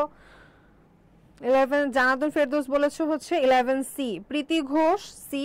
ওকে আচ্ছা এটারও অ্যান্সার করে ফেলতেছি আমরা তাড়াতাড়ি, সেটা হবে হচ্ছে Goalanda, option C. So Padma ও যমুনা নদী কোথায় মিলিত হয়েছে? গোয়ালন্দ। এর আগে আমরা কি সলভ করছিলাম যে পদ্মা ও মেঘনা নদী হচ্ছে এখানে কোনটা, হ্যাঁ পদ্মা ও মেঘনা নদী হচ্ছে কোথায় মিলিত হয়েছে, সেটা ছিল হচ্ছে চাঁদপুর। আর এখানে কি পদ্মা ও যমুনা নদী কোথায় মিলিত হয়েছে, সেটা হচ্ছে কি আমার গোয়ালন্দ। সো এই জিনিসগুলো একটু খেয়াল রেখে পড়তে হবে। ওকে নেক্সট, ভারত ও বাংলাদেশের মধ্যকার অভিন্ন নদী কয়টি? ঠিক আছে, ভারত বাংলাদেশের মধ্যে অভিন্ন নদী কয়টি? অপশন এ 57, অপশন বি 3টা, অপশন সি 52, অপশন ডি 54। আচ্ছা সবাই এটা একটু ফাস্ট তাড়াতাড়ি অ্যান্সার করে ফেলো।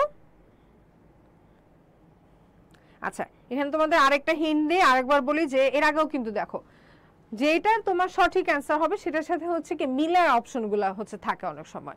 এর আগেও আমরা যেরকম পড়লাম দোলাই, জোনাই, হালদা, শালদা। সো এটার ক্ষেত্রেও দেখো, এটার ক্ষেত্রেও যেটা সবচেয়ে বেশি অ্যাটিপিক্যাল সেটাকে আমরা বাদ দিয়ে দিতেছি, এন্ড বাকিগুলো তোমাকে হচ্ছে একটু হেল্প করার জন্য হিন্ট দিলাম। বাকি যেগুলো সেগুলোর মধ্যে থেকে হচ্ছে অ্যান্সার করো ফার্স্ট। সিদরাতুল মুনতাহা 12 এখন হচ্ছে কোয়েশ্চেন 12 এ আছি। কোয়েশ্চেন 12 এর অ্যান্সারটা জান্নাতুন জেবা বলেছো অপশন ডি, হাসান মাহমুদ আহাদ বলেছো 11 সি। আচ্ছা না 12 এর অ্যান্সার চাচ্ছি, সুমাইয়া 12 সি। আচ্ছা ভারত ও বাংলাদেশের মধ্যকার অভিন্ন মানে একই নদী কয়টি, যে কোন কোন নদীগুলো ভারত বাংলাদেশের মধ্যেই আছে, এই নদীগুলোর সংখ্যা, টোটাল সংখ্যা। আহসান হাবিব বলেছো 12 বি। আচ্ছা সো এটার হচ্ছে অ্যান্সারে চলে যাচ্ছি। ভারত বাংলাদেশের মধ্যকার অভিন্ন নদী হচ্ছে অপশন ডি, হচ্ছে অপশন ডি 54টি। ওকে যারা হচ্ছে অপশন ডি বলেছিল তাদের হচ্ছে উত্তর সঠিক। এরপরে যাচ্ছি হচ্ছে 13 নম্বর প্রশ্ন, বাংলাদেশে অন্যতম দুর্যোগ কি? এটা তো আমার মনে হয় সবার এটার অ্যান্সার ঠিক পারা উচিত। অপশন এ বন্যা, অপশন বি খরা, অপশন সি ভূমিকম্প, অপশন ডি নদী ভাঙন। সবাই এটা জানা যায়, এটার জন্য বেশি টাইম নিব না, এটা খুবই ইজি একটা কোয়েশ্চেন। আই ফিল লাইক সবার এটা পারা উচিত। সবাই হচ্ছে একটু তাড়াতাড়ি অ্যান্সার করো।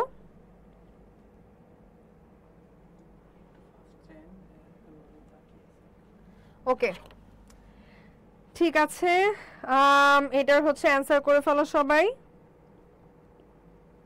আচ্ছা সো এটার অ্যান্সার হবে হচ্ছে অপশন এ বন্যা। আমরা প্রতি বছর ইভেন এই এইচএসসি এসএসসিও কিন্তু হচ্ছে অনেকবার বন্যার জন্য পিছিয়ে গেছে, সো এটা আই থিঙ্ক সবার পারা উচিত। ওকে, নেক্সট যে কোয়েশ্চেন। ওকে, নেক্সট হচ্ছে আমরা চলে আসছি হচ্ছে এখন আমাদের নেক্সট টপিকে। আমাদের নেক্সট টপিক হচ্ছে বাংলাদেশের বিভিন্ন সম্পদ। বাংলাদেশের বিভিন্ন সম্পদ, অ্যান্ড আমরা কিন্তু সবাই জানি যে বাংলাদেশ হচ্ছে কিন্তু একটা এগ্রিকালচার বেসড একটা কান্ট্রি। সো ফার্স্টেই বলতেছি হচ্ছে বাংলাদেশের কৃষি সম্পদ দিয়ে। বাংলাদেশের কৃষি সম্পদের মধ্যে আমরা সবাই কি খাই? ভাত খাওয়া, আমরা পুরাই ভাত খাওয়া একটা জাতি। সো ধান নিয়ে ফার্স্টে বলবো যে বাংলাদেশের প্রধান খাদ্যশস্য ধান। ঠিক আছে, এটা যদি অন্য দেশ হতো যারা হচ্ছে রুটি খায় ওদের এরকম আলাদা থাকতো, কিন্তু আমাদের প্রধান খাদ্যশস্য হচ্ছে ধান। ধান উৎপাদন বিশ্বে বাংলাদেশের স্থান হচ্ছে কত? তৃতীয়। ফুল ওয়ার্ল্ডে বাংলাদেশের স্থান হচ্ছে কি? তৃতীয়। পাখি ছাড়া ময়না, আচ্ছা এটা হচ্ছে কি একটি উন্নত জাতের ধান। ঠিক আছে, সো একটা উন্নত জাতের ধানের নাম হচ্ছে কি? ময়না। এটা মনে রাখতে হবে, এটা হচ্ছে মানে এটা কোনো পাখির নাম এই হিসেবে কিন্তু আমরা কনফিউজড হয়ে যাব না। বন্যা পরবর্তী এলাকার জন্য উপযুক্ত যে ধান সেটা হচ্ছে ব্রি ধান 46। এটা কিন্তু খুব ইম্পর্টেন্ট হচ্ছে একটা কোয়েশ্চেন, যেহেতু একটু আগে আমরা পড়লাম যে প্রধান দুর্যোগ হচ্ছে বন্যা। সো বন্যা পরবর্তী এলাকা যেসব, সেই এলাকাগুলোতে কোন ধানটা আমরা চাষ করব সেটার জন্য হচ্ছে আমার কি জানতে হবে? ব্রি ধান 46। ওকে, দেন হচ্ছে নারিকা 1, এটা হলো খরা সহিষ্ণু ধান, আফ্রিকান ধান। ওদের হচ্ছে দেশে এরকম খরা জিনিসটা বেশি থাকে, সো ওদের জন্য হচ্ছে এই ধরনের ধানগুলো হচ্ছে উৎপাদনে বেশি হচ্ছে ইজিয়ার। নারিকা 1। ওকে, বাংলাদেশে ধান চাষ করা হয় মোট আবাদি জমির 70%। সো মোট আবাদি জমি, এই জন্যই বলা হচ্ছে কিন্তু এটা প্রধান খাদ্যশস্য, সবচাইতে বেশি এটার চাষ হচ্ছে। প্রায় 70% জমি বাংলাদেশে ধান চাষ করা হচ্ছে। ওকে, স্বর্ণা জৈব সার আবিষ্কার করেন ডক্টর সৈয়দ আব্দুল খালেক 1987 সালে। সো স্বর্ণা জৈব সার স্বর্ণা, সেটা আবিষ্কার করেন হচ্ছে কোন যে ব্যক্তি আবিষ্কার করেন তার নাম হচ্ছে ডক্টর সৈয়দ আব্দুল খালেক 1987 সালে। দেন পৃথিবীর প্রথম জিঙ্ক সমৃদ্ধ ধান হচ্ছে ব্রি 62। ঠিক আছে, মানে এই ধানটার সাথে হচ্ছে কি আমার জিঙ্ক হচ্ছে অ্যাড করা। সো এই ভাত খেলে তুমি হচ্ছে অটোমেটিক তার সাথে হচ্ছে জিঙ্ক নিউট্রিয়েন্টটা পেয়ে যাচ্ছ। এখানে এরকম দুইটা নাম সেম, একটা দেখো ব্রি ধান 46 আর একটা হচ্ছে আমার ব্রি 62। ঠিক আছে, সো 46 কোনটা 62 কোনটা, এই দুটো কিন্তু একটু নোটিস করে পড়তে হবে। ঠিক আছে, চলে যাচ্ছে হচ্ছে আমার নেক্সট যে হচ্ছে স্লাইডে। ওকে, এরপরেই বাংলাদেশের হচ্ছে সোনালী যে সম্পদ পাট নিয়ে বলবো যে পাট উৎপাদনে বাংলাদেশ বিশ্বের দ্বিতীয়, উৎপাদনে প্রথম হচ্ছে ভারত এবং রপ্তানিতে প্রথম বাংলাদেশ। ঠিক আছে, সো এখানে কিন্তু একটা কনফিউশন জিনিস যে পাট উৎপাদনের ক্ষেত্রে, দেখো পাট যদি বলে যে পাট উৎপাদনের ক্ষেত্রে বাংলাদেশে হচ্ছে বিশ্বে দ্বিতীয়, কিন্তু যদি বলা হয় রপ্তানির ক্ষেত্রে তখন হচ্ছে বাংলাদেশ প্রথম। সো এই জিনিসটা তোমার হচ্ছে খেয়াল রাখতে হবে যে উৎপাদনের ক্ষেত্রে হচ্ছে বাংলাদেশ দ্বিতীয়, কিন্তু হচ্ছে রপ্তানির ক্ষেত্রে হচ্ছে বাংলাদেশ প্রথম, আর উৎপাদনের ক্ষেত্রে প্রথম হচ্ছে ভারত। ঠিক আছে, ওকে। দেন 2023 সালে বর্ষসেরা পণ্য ঘোষণা করা হয় হচ্ছে পাট। ঠিক আছে, সো এটা কিন্তু অনেক রিসেন্ট হচ্ছে একটা ইনফরমেশন যে 2023 সালে বর্ষসেরা পণ্য ঘোষণা করা হয় হচ্ছে কি পাট। ঠিক আছে, 2023 সালে। ওকে, বাংলাদেশে পাট নীতি প্রণয়ন করা হয় 2016 সালে। সো পাট নিয়ে কিন্তু এখনো হচ্ছে বাংলাদেশে, যেহেতু আমি ফার্স্টে যেটা বললাম যে বাংলাদেশের সোনালী সম্পদ, যে বাংলাদেশের যে পাট নীতি প্রণয়ন করা হয় 2016 সালে। উন্নত জাতের আঁশ পাওয়া যায় কোন পাটটা থেকে, কোন স্পেসিফিক পাট থেকে হচ্ছে আমি উন্নত জাতের আঁশ পাবো, সেটা হচ্ছে কি আমার তোষা পাট থেকে উন্নত জাতের আঁশ পাওয়া যায়। ওকে, পাটের জিন রহস্য বা জিনোম সিকোয়েন্স উদ্ঘাটন করেন ডক্টর মাকসুদুল আলম। এটা খুবই খুবই খুবই ইম্পর্টেন্ট হচ্ছে একটা ইনফরমেশন। এটা যে মানে শুধু যে তোমার কি বলে শুধু যে জিকেতে আসতে পারে এরকম না, এটা কিন্তু হচ্ছে বায়োলজির হচ্ছে একটা পার্ট, কারণ ওখানে এরকম জিনোম সিকোয়েন্স নিয়ে কিন্তু হচ্ছে বায়োলজিতে আছে। সো এই ইনফরমেশনটা খুবই ইম্পর্টেন্ট যে পাটের জিন রহস্য বা জিনোম সিকোয়েন্স উদ্ঘাটন করেন ডক্টর মাকসুদুল আলম। ওকে, 2010 সালে। তিনি পাটের ক্ষতিকর ছত্রাকের জীবন রহস্য উদ্ঘাটন করেন। ঠিক আছে, বাট আমার সবচেয়ে বেশি ইম্পর্টেন্ট যে ইনফরমেশন সেটা হচ্ছে পাটের জিনোম সিকোয়েন্স উদ্ঘাটন করছেন কে? ডক্টর মাকসুদুল আলম। ওকে, বাংলাদেশে সর্বপ্রথম পাট কল স্থাপন করা হয় কোথায়? এটা ভেরি ভেরি ইম্পর্টেন্ট একটা হচ্ছে ইনফরমেশন বা হচ্ছে জেনারেল নলেজের জন্য, যে নারায়ণগঞ্জের আদমজি 1951 সালে। এটা কিন্তু বাংলাদেশের ফার্স্ট এভার পাটকল, আদমজি পাটকল। খুবই ইম্পর্টেন্ট একটা হচ্ছে ইনফরমেশন। বাংলাদেশের পাট শিল্পের প্রধান কেন্দ্র অবস্থিত নারায়ণগঞ্জ, খুলনা। যেহেতু নারায়ণগঞ্জ থেকেই প্রথম পাটকল হয়েছে, সো এটা অফকোর্স বাংলাদেশের পাট শিল্পের জন্য খুবই ইম্পর্টেন্ট একটা জায়গা। ওকে, ঠিক আছে, পাট নিয়ে হচ্ছে শেষ। হ্যাঁ, তামিরুল ইসলাম আবির বলেছে হচ্ছে তোষা পাট, ভেরি গুড। দেন হচ্ছে এমডি হাসান মাহমুদ আহাদ 2016 সালে পাট নীতি প্রণয়ন করা হয়, গুড। ঠিক আছে, রুমিয়া বলেছো পড়েছি, ভেরি গুড। আমার সাথে হচ্ছে তাহলে যারা পড়েছো, যারা জানো হচ্ছে পড়াটাকে আরেকবার একটু রিভিউ করে নাও। ওকে, দেন হচ্ছে পাট নিয়ে আরো কিছু ইনফরমেশন। জুটন আবিষ্কার করেন ডক্টর মোহাম্মদ সিদ্দিকুল্লাহ। জুটনে পাটের ভাগ হচ্ছে 70% এবং তুলা হচ্ছে 30%। ঠিক আছে, জুটনটা তাহলে হচ্ছে একটা হাইব্রিড টাইপের হচ্ছে ফসল, যে এখানে হচ্ছে পাটের ভাগ থাকবে 70% এবং হচ্ছে তুলা থাকবে হচ্ছে কত আমার 30%। ওকে, প্রথম তো হচ্ছে এটা আবিষ্কার করেছিলেন কে? জুটন আবিষ্কার করে ডক্টর মোহাম্মদ সিদ্দিকুল্লাহ। আচ্ছা, এই জিনিসগুলো কেন করা হয়? যে পাট যে সেটাকে হচ্ছে কি আরো বেশি এফিশিয়েন্ট করার জন্য, আরো বেশি হচ্ছে ফ্লেক্সিবল, আরো বেশি হচ্ছে আমার যাতে পাট থেকে যেরকম হচ্ছে বিভিন্ন জিনিস বা ব্যাগ বা এইসব যে বানানো হয় সেগুলো যাতে হচ্ছে কি আরো বেটার ভাবে হচ্ছে আমি কাজ করতে পারি, সেই জন্য হচ্ছে এই জিনিসগুলো করা হয়। যেমন সোনার সাথেও কি, সোনা কিন্তু পিওর সোনা আমরা ইউজ করি না, ওর সাথে খাদ আরো বিভিন্ন কিছু মিক্স থাকে যেরকম তেমন। প্রথমবারের মতো দেশে জাতীয় পাট দিবস পালিত হয় 6 মার্চ 2017। ঠিক আছে, 6 মার্চ 2017 প্রথমবারের মতো দেশে জাতীয় পাট দিবস পালিত হয় 6 মার্চ 2017। ওকে, আন্তর্জাতিক পাট সংস্থা IJO, ইন্টারন্যাশনাল জুট অর্গানাইজেশন, এর বর্তমান নাম হচ্ছে ইন্টারন্যাশনাল জুট স্টাডি গ্রুপ। ঠিক আছে, আন্তর্জাতিক হচ্ছে পাট সংস্থা IJSG, এটা এখন হয়ে গেছে IJSG, আগে হচ্ছে এটা ছিল IJO। এটা 27 এপ্রিল 2002 প্রতিষ্ঠিত, সদর দপ্তর ফার্মগেট, ঢাকা। আজকে তোমাদের এই ক্লাসটাও হচ্ছে নিচ্ছি আমি হচ্ছে ফার্মগেট থেকে। সো যাই হোক, 27 এপ্রিল 2002 প্রতিষ্ঠিত, সদর দপ্তর ফার্মগেট, ঢাকা। ঠিক আছে, সো তোমরা এটা মনে রাখো যে পাট রিলেটেড একটা কিছু ছিল, যে পাটের যে আন্তর্জাতিক যে পাট সংস্থা সেটার হচ্ছে যে বাংলাদেশের যে সদর দপ্তর সেটা হচ্ছে ফার্মগেট। আমি ফার্মগেট থেকে ক্লাস দিয়েছিলাম, সো এটার হচ্ছে কি সদর দপ্তরটা কোথায়? ফার্মগেটে। ওকে, আচ্ছা, পাট পাতা দিয়ে সবুজ চা বা গ্রিন টি তৈরি করার প্রথম দেশ হচ্ছে বাংলাদেশ। সো দেখছো, এটা কিন্তু বাংলাদেশের জন্য অনেক বড় একটা উদ্ভাবন। উদ্ভাবক ছিলেন HM ইসমাইল খান। উদ্ভাবক কে ছিলেন? উদ্ভাবক ছিলেন HM ইসমাইল খান। উদ্ভাবক ছিলেন HM ইসমাইল খান। ওকে,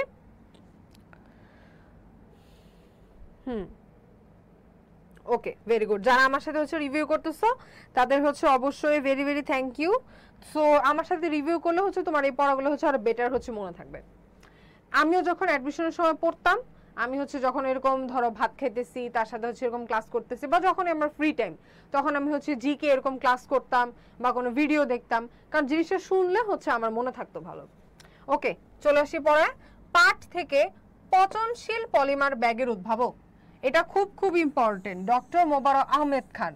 এটা কিন্তু এখন অনেক জায়গায় অলরেডি হচ্ছে চালু হওয়ার উদ্যোগ শুরু হচ্ছে, যে পচনশীল পলিমার ব্যাগ। কারণ আমরা সবাই জানি যে আমরা যে পলিথিনগুলো ইউজ করতেছি এটাতে আমাদের পরিবেশের অনেক বেশি ক্ষতি হচ্ছে।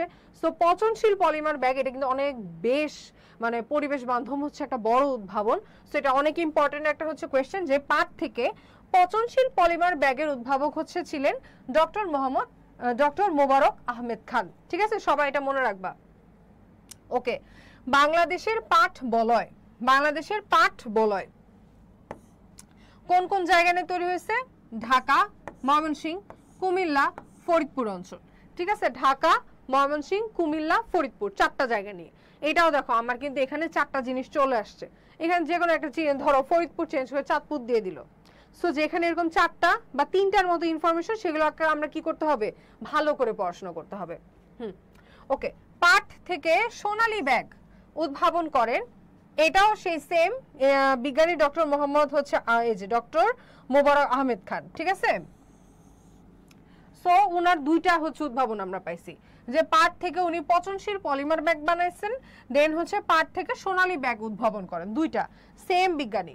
তার নাম হচ্ছে ডক্টর মোবারক আহমেদ খান, স্যার হচ্ছে ডক্টর মোবারক আহমেদ খান যিনি, দেন তার হচ্ছে দুইটা, একটা হচ্ছে পচনশীল পলিমার ব্যাগ, দেন হচ্ছে কি আমার সোনালী ব্যাগ। ওকে ওকে, জুটম্যান হিসেবে খ্যাত, এই জন্যই কিন্তু তাকে আমরা জুটম্যানও বলছি, সেই সেম লোক বিজ্ঞানী ডক্টর মোবারক আহমেদ খান। সো ওনাকে নিয়ে আমরা 3টা ইনফরমেশন পড়ছি। ফার্স্ট অফ অল পচনশীল পলিমার ব্যাগ, সেকেন্ডলি সোনালী ব্যাগ, এবং তাকে কি বলা হয়, বাংলাদেশের জুট ম্যান। তাকে কি বলা হচ্ছে, বাংলাদেশের jute man. Okay, so moving to the next slide.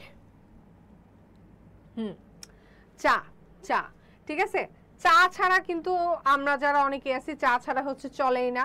যেমন আমার যখনই পরীক্ষা থাকে, আমার হচ্ছে এরকম চা খাইতে হয়, চা না খেয়ে তো আমি হচ্ছে মানে পড়াশোনা করতেই পারি না, ঘুম। সো চা নিয়ে হচ্ছে আমাদের ভালো করে কিছু পড়াশোনা করা উচিত কিনা। ওকে, সো বাংলাদেশে সর্বপ্রথম পরীক্ষামূলক চারা রোপণ করা হয় 1840 সালে চট্টগ্রাম ক্লাব এলাকায়। হ্যাঁ, যারা যারা আমার সাথে রিভিউ করছো তাদের হচ্ছে ভেরি ভেরি থ্যাংক ইউ। তোমরা আরো যারা যারা আছো তারা হচ্ছে সবাই জয়েন করে ফেলো, তোমাদের ফ্রেন্ডদের সাথে শেয়ার করো, লাইক করো, কমেন্ট করো, এবং হচ্ছে বেশি বেশি মানুষ জয়েন করো যাতে তোমাদের প্র্যাকটিসটা কি আরো বেটার করতে পারো, ঠিক আছে। সো দেন বাংলাদেশে বাণিজ্যিক ভিত্তিতে প্রথম চা চাষ শুরু হয় 1854 সালে, মতান্তরে 1847 সালে সিলেটের মালনীছড়া। এখানে সালের চাইতে বেশি ইম্পর্টেন্ট হচ্ছে যে এটা কোথায় হয়েছে। আমরা সবাই কিন্তু একটু কিন্তু সবাই জানি যে চা বাগানই হচ্ছে সিলেট, ঠিক আছে। আমিও সিলেট ঘুরতে গিয়েছিলাম। সো সিলেটের মালনীছড়ায়, সিলেটের কোন জায়গায়, সিলেটের মালনীছড়ায়। ওকে, এটা মনে রাখতে হবে যে প্রথম চা চাষ শুরু হয় হচ্ছে ফার্স্ট এভার, প্রথম চা চাষ শুরু হয় হচ্ছে বাংলাদেশে বাণিজ্যিক ভিত্তিতে সিলেটের মালনীছড়ায়। চা উৎপাদনে বিশ্বে বাংলাদেশের অবস্থান হচ্ছে 12তম, ঠিক আছে। চা উৎপাদনে বিশ্বে বাংলাদেশের অবস্থান কততম, চা উৎপাদনে বিশ্বে বাংলাদেশের অবস্থান হচ্ছে 12তম। বাংলাদেশে মোট চা বাগান আছে 170টি, সর্বশেষ যেটা হয়েছে সেটা হচ্ছে খাগড়াছড়ি জেলায়। বাংলাদেশে মোট চা বাগান কয়টা, আমার সাথে হচ্ছে সবাই রিপিট করে পড়ো, মোট চা বাগান 170টি। ওকে, অর্গানিক চা উৎপাদন শুরু হয় হচ্ছে পঞ্চগড়ে 2001 সালে, ঠিক আছে। প্রথম চা চাষ, ফার্স্ট চা চাষ হয় হচ্ছে সিলেটের মালনীছড়ায়, আর অর্গানিক চা উৎপাদন শুরু হয় হচ্ছে পঞ্চগড়ে 2001 সালে, ঠিক আছে। এই ইনফরমেশন হচ্ছে মনে রাখো, অর্গানিক চা উৎপাদন শুরু হয় হচ্ছে পঞ্চগড়ে।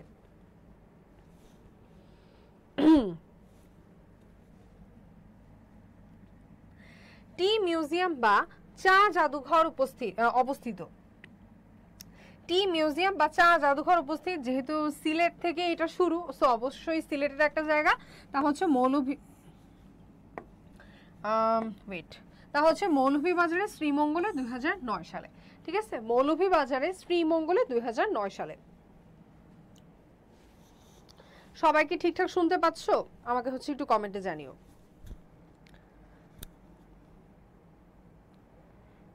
ভেরি গুড, সবাই হচ্ছে ওকে, ঠিক আছে। বাংলাদেশের চা সবচেয়ে বেশি রপ্তানি হয় হচ্ছে কোথায়, পাকিস্তানে, ঠিক আছে। আমাদের পার্শ্ববর্তী দেশ পাকিস্তানে আমাদের সবচেয়ে বেশি চা হচ্ছে রপ্তানি হচ্ছে। বাংলাদেশে উৎপাদিত প্রথম অর্গানিক যে চা, সেই অর্গানিক যে চা যেটা আমি বললাম হচ্ছে কিছুক্ষণ আগে বললাম যে 2001 সালে ছিল, মিনা চা, ঠিক আছে। বাংলাদেশে উৎপাদিত প্রথম অর্গানিক চায়ের নাম কি, বাংলাদেশে উৎপাদিত প্রথম অর্গানিক চায়ের নাম হচ্ছে মিনা চা। ওকে, দেশে চা নিলাম কেন্দ্র রয়েছে তিনটা কি কি, এক হচ্ছে চট্টগ্রাম, আর এটাই প্রথম ছিল। দুই হচ্ছে আমার শ্রীমঙ্গলের মৌলভীবাজার, এবং 3 হচ্ছে পঞ্চগড়। আমরা কিন্তু ঘুরে ফিরে এই জায়গাগুলোরই বারবার ইনফরমেশন বলতেছি। কি কি ছিল, মালনীছড়া ছিল, শ্রীমঙ্গলের মৌলভীবাজার, পঞ্চগড়, এগুলা রিলে এই জায়গাগুলোতেই হচ্ছে কিন্তু আমরা বারবার পড়তেছি, ঠিক আছে। সো এরকমও কিন্তু হতে পারে যে তুমি যদি অ্যাটলিস্ট এই জায়গাগুলো ঠিক মতো মনে রাখো, সো তোমার হচ্ছে অপশনে ধরো এরকম না দিয়ে ধরো চট্টগ্রাম, রাজশাহী এরকম দিল, তার সাথে এই জায়গাগুলো তোমার মনে আছে, সো তোমার এক্সাক্ট মনে না থাকলে তুমি কিন্তু হচ্ছে গেস করে দেখাতে পারবা। ওকে, দেন হচ্ছে বাংলাদেশের বিভিন্ন সম্পদের মধ্যে আমরা চলে আসছি আবারও যে নিবন্ধিত চা বাগান, ঠিক আছে, যেটা ফার্স্টে তখন বলছিলাম যে বাংলাদেশে যে নিবন্ধিত চা বাগান, বাংলাদেশের নিবন্ধিত চা বাগান কয়টা? 170টি। আচ্ছা, জেলা নিবন্ধিত বাগান, জেলা নিবন্ধিত, আচ্ছা মৌলভীবাজার, মৌলভীবাজারে নিবন্ধিত বাগান হচ্ছে 90টি, মৌলভীবাজারে হচ্ছে 90টি, পঞ্চগড়ে হচ্ছে 10টি, হবিগঞ্জে 25টি, চট্টগ্রাম 22, সিলেট 19টি। আচ্ছা দেখো, সিলেটে কিন্তু সবাই মনে করে যে সিলেটি চা বাগান, অথচ কালারটা চেঞ্জ করে দেই, সিলেটে হচ্ছে কিন্তু 19টা, হাইয়েস্ট কিন্তু আমার মৌলভীবাজারে, ঠিক আছে, হাইয়েস্টটা মনে রাখতে হবে যে হাইয়েস্ট 90টা হচ্ছে মৌলভীবাজারে, আর সবচেয়ে কম বা তখন কিন্তু বলছিলাম যে সবচেয়ে লেটেস্ট বা নতুন যেটা হয়েছে সেটা ছিল কি খাগড়াছড়ি, খাগড়াছড়িতে কয়টা? একটা, খাগড়াছড়িতে একটা, ঠাকুরগাঁও হচ্ছে একটা। সো এটা হচ্ছে সবসময় যে কোনো ইনফরমেশন পড়লে ওটার হাইয়েস্ট আর ওটার লোয়েস্টটা হচ্ছে পড়ার চেষ্টা করবা। সো মৌলভীবাজারে 90টা, সিলেট যেহেতু সবাই আমরা সিলেটের সাথে বেশি পরিচিত 19টা, ঠাকুরগাঁও এবং খাগড়াছড়িতে একটা একটা করে।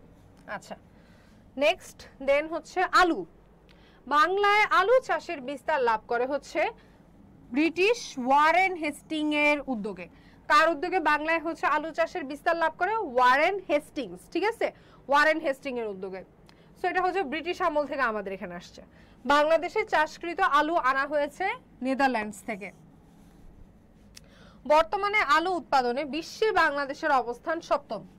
এখন আমার সাথে একটু রিকল করো তো যে চা উৎপাদনে বাংলাদেশ বিশ্বে কততম ছিল, দেখি তোমরা একটু কমেন্টে জানাও। যারা যারা আমার সাথে যুক্ত আছো তারা হচ্ছে একটু কমেন্টে জানাও। তোমরা হচ্ছে তোমাদের হচ্ছে ফ্রেন্ডদের জয়েন করতে বলো, বা যারা তোমার হচ্ছে পরিচিত আছে তাদের হচ্ছে জয়েন করতে বলো।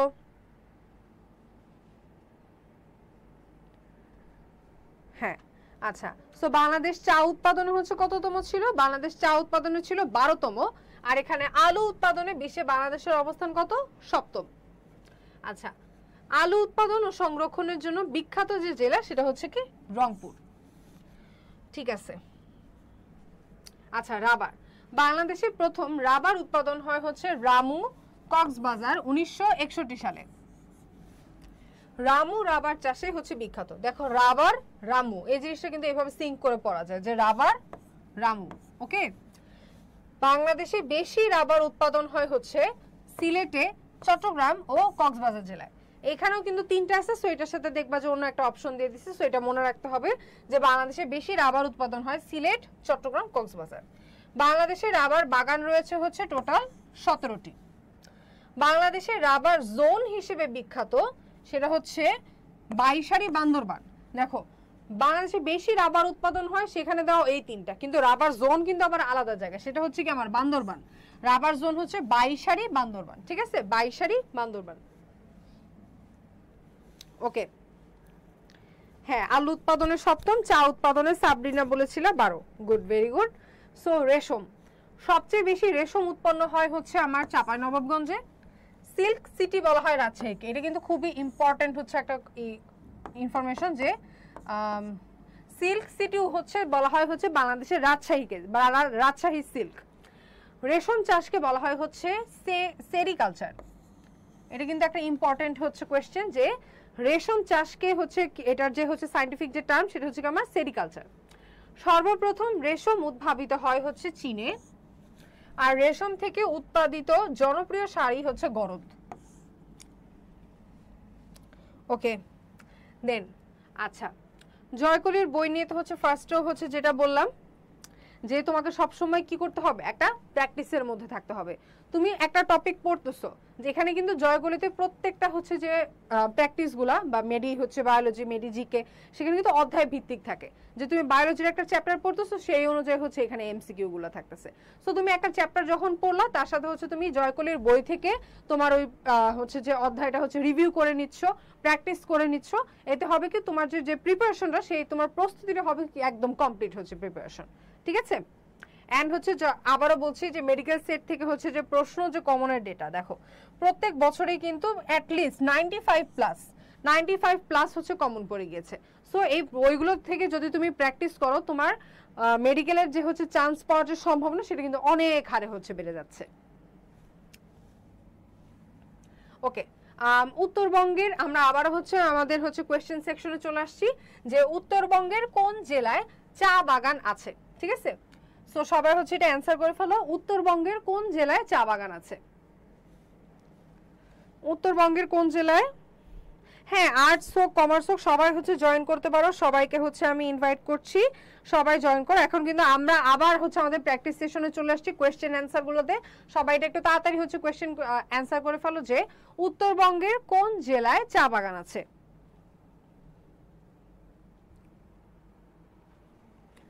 ওকে okay, option A Natore, option B Lalmonirhat, option C Panchagarh, option D Naogaon. আচ্ছা, জান্নাতুন জেবা বলেছো পঞ্চগড়, রবিন খান হচ্ছে বলেছো পঞ্চগড়, হাসান মাহমুদ আহাদ, হ্যাঁ তোমরা শুরু থেকে আজকে সাথে ছিলে, পারভেজ আলম 14C। ওকে, সো অ্যান্সারটা হবে হচ্ছে যেটা তোমরা সবাই বলেছো তা সেটা হচ্ছে অপশন সি পঞ্চগড়। ঠিক আছে, উত্তরবঙ্গের কোন জেলায় চা বাগান আছে? পঞ্চগড়। আমি তো ফার্স্টেই বলছিলাম যে কিছু জায়গাকে মনে রাখতে, পঞ্চগড়, দেন হচ্ছে ছিল কি মৌলভীবাজার, এই হচ্ছে যে অঞ্চলগুলো যখন মনে রাখ, দেখো আশেপাশে কিন্তু ওটার সাথে ওই বাকি অপশনগুলো নাই। ঠিক আছে, ওকে। দেন বর্তমানে দেশে তামাককে নিরুৎসাহিত করা হচ্ছে কেন? আচ্ছা, এটা তো খুবই ইজি একটাই, যে তামাক স্বাস্থ্যের জন্য হচ্ছে ক্ষতিকর। এটাই হচ্ছে মেইন রিজন, যে টোবাকো বা হচ্ছে নিকোটিনের যে পরিমাণ, সো তামাক স্বাস্থ্যের জন্য ক্ষতিকর, এটাই হচ্ছে আমার অ্যান্সার। আমি নেক্সট কোশ্চেনে চলে যেতেছি। ওকে, বাংলাদেশের কোন জেলায় সবচেয়ে বেশি চা বাগান রয়েছে? আচ্ছা, এটা সবাই অ্যান্সার করো। এটা কিন্তু আমি বলছিলাম সংখ্যা সহ 90টা ছিল। বলো বাংলাদেশের কোন জেলায় সবচেয়ে বেশি চা বাগান রয়েছে, হাইয়েস্ট যেটা। সবাই একটু তাড়াতাড়ি 16 নাম্বার কোশ্চেনটা অ্যান্সার করে ফেলো। যারা যারা দেখছো 16 নাম্বার কোশ্চেনটার অ্যান্সার করো। যে আমি ফার্স্টে যখন পড়াইছিলাম তখন বলছিলাম যে হাইয়েস্ট আর লোয়েস্ট যে দুটো ছিল, লোয়েস্ট ছিল খাগড়াছড়ি, হাইয়েস্ট ছিল 90টা, সেটা কোনটা হবে? Option A Chittagong, option B Sylhet, option C Panchagarh, option D Moulvibazar. সবাই হচ্ছে একটু তাড়াতাড়ি হচ্ছে আমরা অ্যান্সার করে ফেলি কমেন্টে। আচ্ছা, জান্নাতুন যেবা বলছো 16D মৌলভীবাজার, হ্যাঁ ভেরি গুড। আরো হচ্ছে অ্যান্সার হচ্ছে আশা করছি।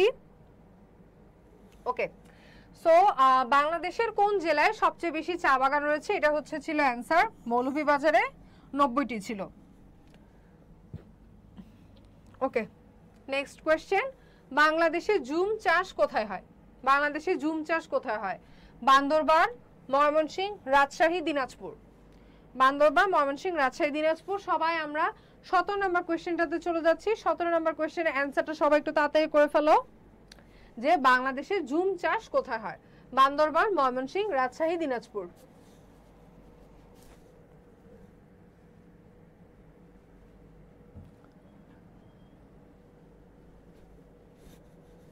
ওকে, সিদরাতুল মুনতাহা বলেছিলে মৌলভীবাজার 90, ভেরি গুড। আচ্ছা, আর একটা ইম্পর্টেন্ট জিনিস দেখো, এটা কিন্তু বিসিএস এর একটা কোয়েশ্চেন। ঠিক আছে, আমরা সবাই জানি যে মেডিকেলের জন্য বা অন্য যে কোনো জায়গার জন্য বিসিএস এর কোয়েশ্চেনগুলো খুব খুব খুব ইম্পর্টেন্ট। আমিও যখন হচ্ছে অ্যাডমিশনে ছিলাম, আমি 10th বিসিএস থেকে 44th বিসিএস পর্যন্ত যত কোয়েশ্চেন ছিল সব সলভ করে গিয়েছে। এই জন্য কিন্তু আমার জিকে যত কোয়েশ্চেন ছিল অ্যান্ড এগুলো সব হচ্ছে আমি জয়কুলি থেকে হচ্ছে সলভ করেছিলাম। আমার সব 10টা জিকে ছিল সবগুলো হচ্ছে কমন পড়েছিল। ঠিক আছে, সো আমরা প্র্যাকটিসে চলে আসি। বাংলাদেশে জুম চাষ কোথায় হয়? কেউ হচ্ছে 17 নাম্বারটার অ্যান্সার অনেকেই দিয়ে ফেলেছে অলরেডি। 17 নাম্বার অ্যান্সার হবে হচ্ছে অপশন এ বান্দরবান।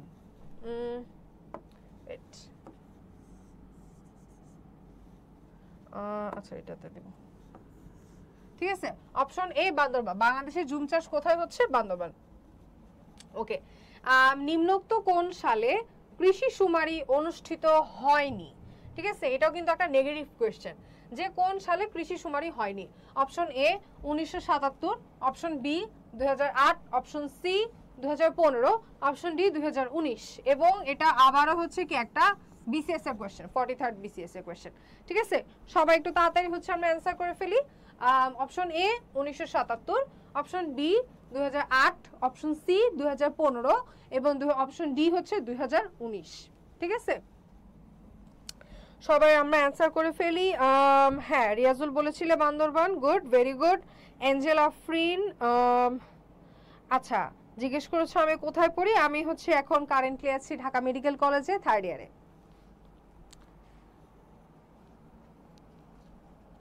আচ্ছা, সো 18 নম্বর প্রশ্ন, নিম্নোক্ত কোন সালে কৃষি শুমারি অনুষ্ঠিত হয়নি? যে কোনো কোয়েশ্চেন অ্যান্সার করার আগে এজন্য খেয়াল রাখতে হবে যে এটা কি আমার কাছে মানে নেগেটিভ চাচ্ছে কিনা, নেই, হয়নি, এগুলো চাচ্ছে কিনা। ঠিক আছে, সো এটার অ্যান্সার হবে হচ্ছে অপশন সি 2015। ঠিক আছে, অপশন সি 2015 সালে কৃষি শুমারি, বাংলাদেশে কৃষি শুমারি অনুষ্ঠিত হয়নি। ওকে, নেক্সট, ইলামতি কি? ইলামতি দিয়ে কি হচ্ছে চাচ্ছে? ইলামতি অপশন এ, এটা কি একটি চলচ্চিত্র, নাকি অপশন বি এক ধরনের আম, অপশন সি একটি উপন্যাস, অপশন ডি এক ধরনের ধান। ঠিক আছে, আমরা কিন্তু ধানের কিছু নাম পড়ছিলাম, ব্রি 46, ব্রি 62 এরকম কিছু পড়ছিলাম। আচ্ছা, ইলামতি কি সেটা নিয়ে সবাই একটু তাড়াতাড়ি হচ্ছে অ্যান্সার করে ফেলে। এটা হচ্ছে 19 নাম্বার কোয়েশ্চেন। হ্যাঁ, 19 কোয়েশ্চেন, 19 নাম্বার কোয়েশ্চেন। আচ্ছা,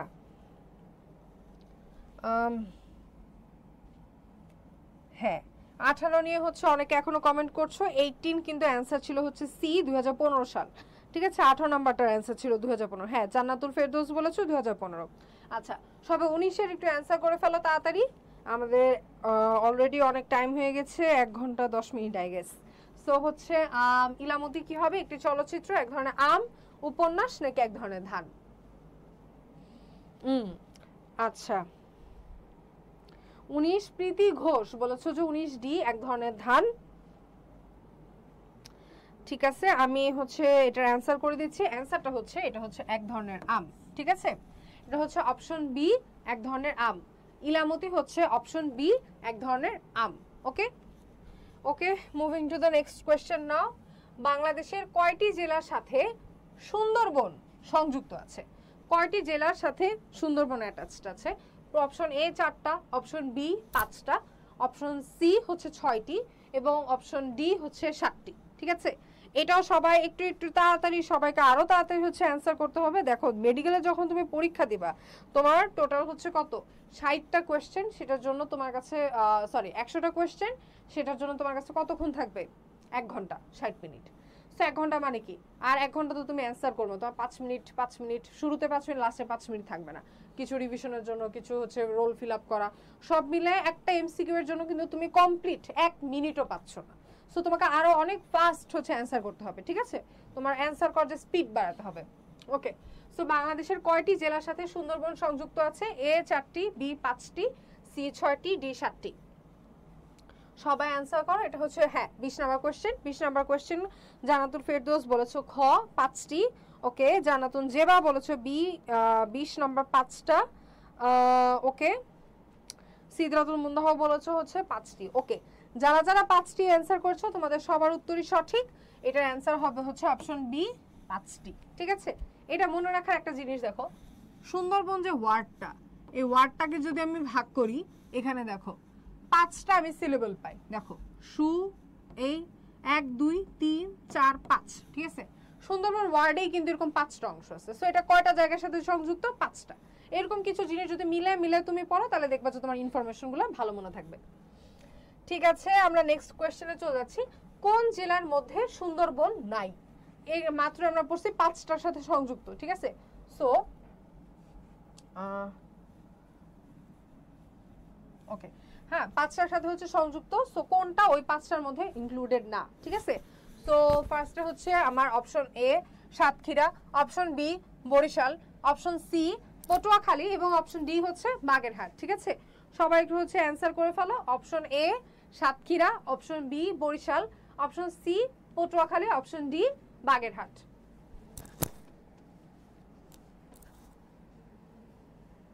সবাই একটু তাড়াতাড়ি হচ্ছে অ্যান্সার করে ফেলো। এটা হচ্ছে 21 নম্বর কোয়েশ্চেন। ওকে, জান্নাতুন, হ্যাঁ জান্নাতুন যেবা বলেছো হচ্ছে অপশন বি বলেছো আই গেস। রবিন খান বলেছো হচ্ছে 21 সি, 21 এ বলেছো সাকিবুল ইসলাম। আচ্ছা, এটার অ্যান্সার হবে হচ্ছে অপশন বি বা বরিশাল। বরিশালের সাথে এটা কানেক্টেড না, সাতক্ষীরা, পটুয়াখালী এবং বাগেরহাটের সাথে কানেক্টেড। ঠিক আছে, নেক্সট কোয়েশ্চেন 22। FAO এর 2024 সালে হিসাব মতে বিশ্বে মিঠা পানির মাছ উৎপাদনে বাংলাদেশের অবস্থান কত? অপশন এ দ্বিতীয়, অপশন বি পঞ্চম, অপশন সি তৃতীয়, অপশন ডি চতুর্থ। সবাই এটা অ্যান্সার করো এবং এটার সাথে আমরা আগে যে সব পড়াগুলো পড়েছিলাম সেটা একটু রিকল করার ট্রাই করো, যে চা উৎপাদনে বাংলাদেশ কততম ছিল, আলু উৎপাদনে বাংলাদেশ কততম ছিল, এগুলো সব একটু রিকল করার ট্রাই করো।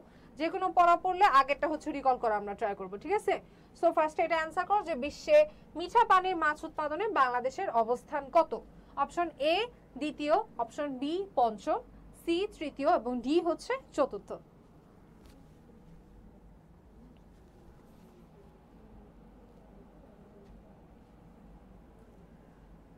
হ্যাঁ, এটা হচ্ছে আলী আকবর বলেছো যে 22 নাম্বার কোয়েশ্চেন তৃতীয়।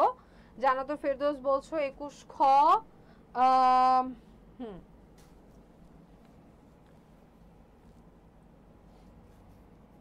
সো এটার অ্যান্সার হবে 22। আচ্ছা, 21 ঘ বলেছিল হচ্ছে বরিশাল। ওকে, আচ্ছা হ্যাঁ, আয়েশা সিদ্দিকা বলেছো বি পঞ্চম বলছো। আচ্ছা, এটার অ্যান্সার হবে হচ্ছে 2020 মিঠা পানির মাছ উৎপাদনে বাংলাদেশের অবস্থান হচ্ছে দ্বিতীয়।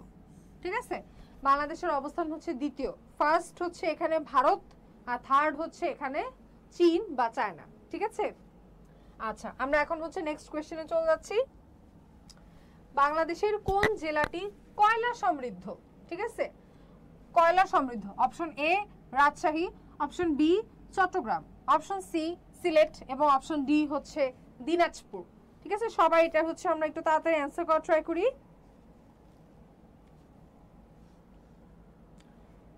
আমরা কিন্তু প্রায় হচ্ছে অনেকটা হচ্ছে শেষের দিক চলে আসতেছি, সো লাস্টের দিকের যে এমসিকিউ গুলো আমরা একটু হচ্ছে কারেক্ট অ্যান্সার করার ট্রাই করি। ওকে, সবাই বলে ফেলো যে কোন জেলাটি কয়লা সমৃদ্ধ। এটা কিন্তু তোমার জিকে ছাড়াও তোমার কেমিস্ট্রির জন্য একটা ইম্পর্টেন্ট প্রশ্ন। কেমিস্ট্রি যে অর্থনৈতিক যে রসায়ন, ওখানেও কিন্তু এই কয়লা রিলেটেড হচ্ছে ইনফরমেশন আছে। সো সবাই এটা হচ্ছে ফার্স্ট অ্যান্সার করার ট্রাই করি। আচ্ছা, 23 নম্বর বলেছো, 23 নাম্বার রিয়াজুল বলেছো। আচ্ছা, দ্বিতীয় বলেছো, হ্যাঁ ভেরি গুড। ওকে, 23 জানাতুন যেবা বলেছো হচ্ছে ডি, আহসান হাবিবও বলেছো হচ্ছে D. Okay, Hasan Mahmud, okay very good, সবার অ্যান্সারই মোটামুটি সঠিক। তা হচ্ছে অ্যান্সার ডি দিনাজপুর। ঠিক আছে, দিনাজপুর হচ্ছে বাংলাদেশের কয়লা সমৃদ্ধ জেলা। পরবর্তী প্রশ্ন, বড়পুকুরিয়া কয়লা খনি কোথায় অবস্থিত? আগেরটা পারলে এটাও পারার কথা। ঠিক আছে, option A Rajshahi, option B হচ্ছে Rangpur, option C Dinajpur, option D Bogura. সবাই বলো বড়পুকুরিয়া কয়লা খনি, বড়পুকুরিয়া কয়লা খনি এটা কোথায় অবস্থিত? যে জেলাটা আমার কয়লা সমৃদ্ধ সেটাই হওয়া উচিত। সো এটার অ্যান্সার হবে অপশন সি দিনাজপুর। ঠিক আছে, দিনাজপুরে এই বড়পুকুরিয়া কয়লা খনি অবস্থিত। সো বাংলাদেশে নিম্নের কোথায় প্রথম কয়লা খনি আবিষ্কার হয়? ওকে, প্রথম কয়লা খনি আবিষ্কার হয় option A Kolabil, option B Patnitala, option C Kuchuma এবং অপশন ডি দিঘিপাড়া। ঠিক আছে, এটা হচ্ছে 25 নাম্বার কোয়েশ্চেন। সবাই আমরা একটু তাড়াতাড়ি অ্যান্সার করার ট্রাই করি।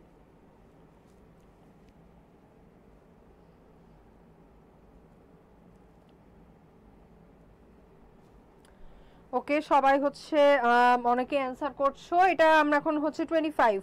ঠিক আছে, 25 নাম্বার কোয়েশ্চেনে আছি। হ্যাঁ, যে বাংলাদেশে নিম্নের কোথায় প্রথম কয়লা খনি আবিষ্কার হয়? প্রথম কয়লা খনি, কয়লা রিলেটেড ইনফরমেশন গুলো আমি যে আবারও বলতেছি, এটা কিন্তু কেমিস্ট্রিরও একটা অংশ। কেমিস্ট্রি অর্থনৈতিক রসায়ন হচ্ছে এগুলো পাবা। সো এটা অ্যান্সার করো। 25 রবিন খান হচ্ছে অ্যান্সার করেছো 25 সি কুচুমা। ওকে, ভেরি গুড। আরো হচ্ছে অ্যান্সার চাচ্ছি। হাসান মাহমুদ আহাদ বলেছো হচ্ছে 25 ঘ দিঘিপাড়া। দিঘিপাড়া বলেছো জাহিদুল ইসলাম জাহিদ। আচ্ছা, আমরা এটারও হচ্ছে অ্যান্সার করে দিচ্ছি যে বাংলাদেশে প্রথম কয়লা খনি আবিষ্কার হয় অপশন সি কুচুমাতে। ঠিক আছে, এটাও এভাবে মনে রাখতে হবে যে কয়লা খনির ক, কুচুমা ক। তো প্রথম কয়লা খনি সেটা হচ্ছে কি কুচুমা ক, ক ক মিলায় তোমরা পড়ে নিবা। ঠিক আছে, আচ্ছা ওকে। সো আমরা হচ্ছে একদম ক্লাসের হচ্ছে শেষ পর্যায়ে চলে আসছি। তোমাদের সবার হচ্ছে কোঅপারেশন হচ্ছে অনেক ভালো ছিল, সবার হচ্ছে এখনো হচ্ছে এরকম অ্যান্সার পাচ্ছি। তোমাদের সবার প্রিপারেশনও আমি বলবো যে অনেক ভালো জেনারেল নলেজে। কিন্তু এই যে জেনারেল নলেজের ক্ষেত্রে যার যেসব হচ্ছে ল্যাকিং, জেনারেল নলেজ কিন্তু অনেক ভাস্ট হচ্ছে একটা সাবজেক্ট। ঠিক আছে, কোনো হচ্ছে ডেফিনিট কোনো সিলেবাস নেই। সো এটাতে ভালো করার অপশন কি, ভালো করার অপশন অনেক বেশি বেশি প্র্যাকটিস করা। যত বেশি তুমি প্র্যাকটিস করবা তত বেশি হচ্ছে তোমার ইনফরমেশন বা তোমার নলেজ গ্যাদারিং হচ্ছে তত বেশি হবে। আর সেই জন্য তোমার পাশে থাকছে হচ্ছে জয়কলির মেডিকেল সেট, যে মেডি সিরিজের বইগুলো, মেডি বায়োলজি, মেডি রসায়ন, মেডি পদার্থ, মেডি ইংলিশ, মেডি জিকে, মেডি প্রশ্ন ব্যাংক, মেডি মডেল টেস্ট। ঠিক আছে, মেডি জিকে সহ লাস্ট বা তোমার ফাইনাল বা পূর্ণাঙ্গ যে হচ্ছে তোমার প্রিপারেশন, সেই জন্যই কিন্তু আছে মেডি প্রশ্ন ব্যাংক এবং হচ্ছে মেডি মডেল টেস্ট, যাতে তুমি নিজেকে আরো ভালোভাবে যাচাই করে নিতে পারো, নিজের হচ্ছে যে ল্যাকিংস গুলো আছে সেগুলো হচ্ছে যাতে ফুলফিল করতে পারো। আমার কাছে এখনো এটাই মনে হয় যে যে যত বেশি পড়াশোনা করুক, ওর হচ্ছে যদি কমপ্লিট হচ্ছে প্রিপারেশনটা হচ্ছে না থাকে, তাহলে কিন্তু ভালো ডেলিভার করতে পারবে না। আচ্ছা, ও আচ্ছা, 25 নাম্বার হচ্ছে আরেকবার দেখতে চেয়েছিলে। 25 নাম্বার হচ্ছে প্রথম কয়লা খনি আবিষ্কার হয়েছে অপশন সি কুচুমাতে। ঠিক আছে, প্রথম কয়লা খনি অপশন সি কুচুমা। আচ্ছা, ঠিক আছে, তোমাদের সকলের জন্য হচ্ছে শুভকামনা থাকলো। জয়কলি হচ্ছে তোমাদের পাশে সব সময় ছিল এবং আছে, এবং ইনশাল্লাহ তোমাদের সকলের হচ্ছে পূর্ণাঙ্গ হচ্ছে প্রস্তুতি হোক, সকলের পড়াশোনা ভালো হোক এই আশা করছি। সকলের হচ্ছে আসসালামু আলাইকুম।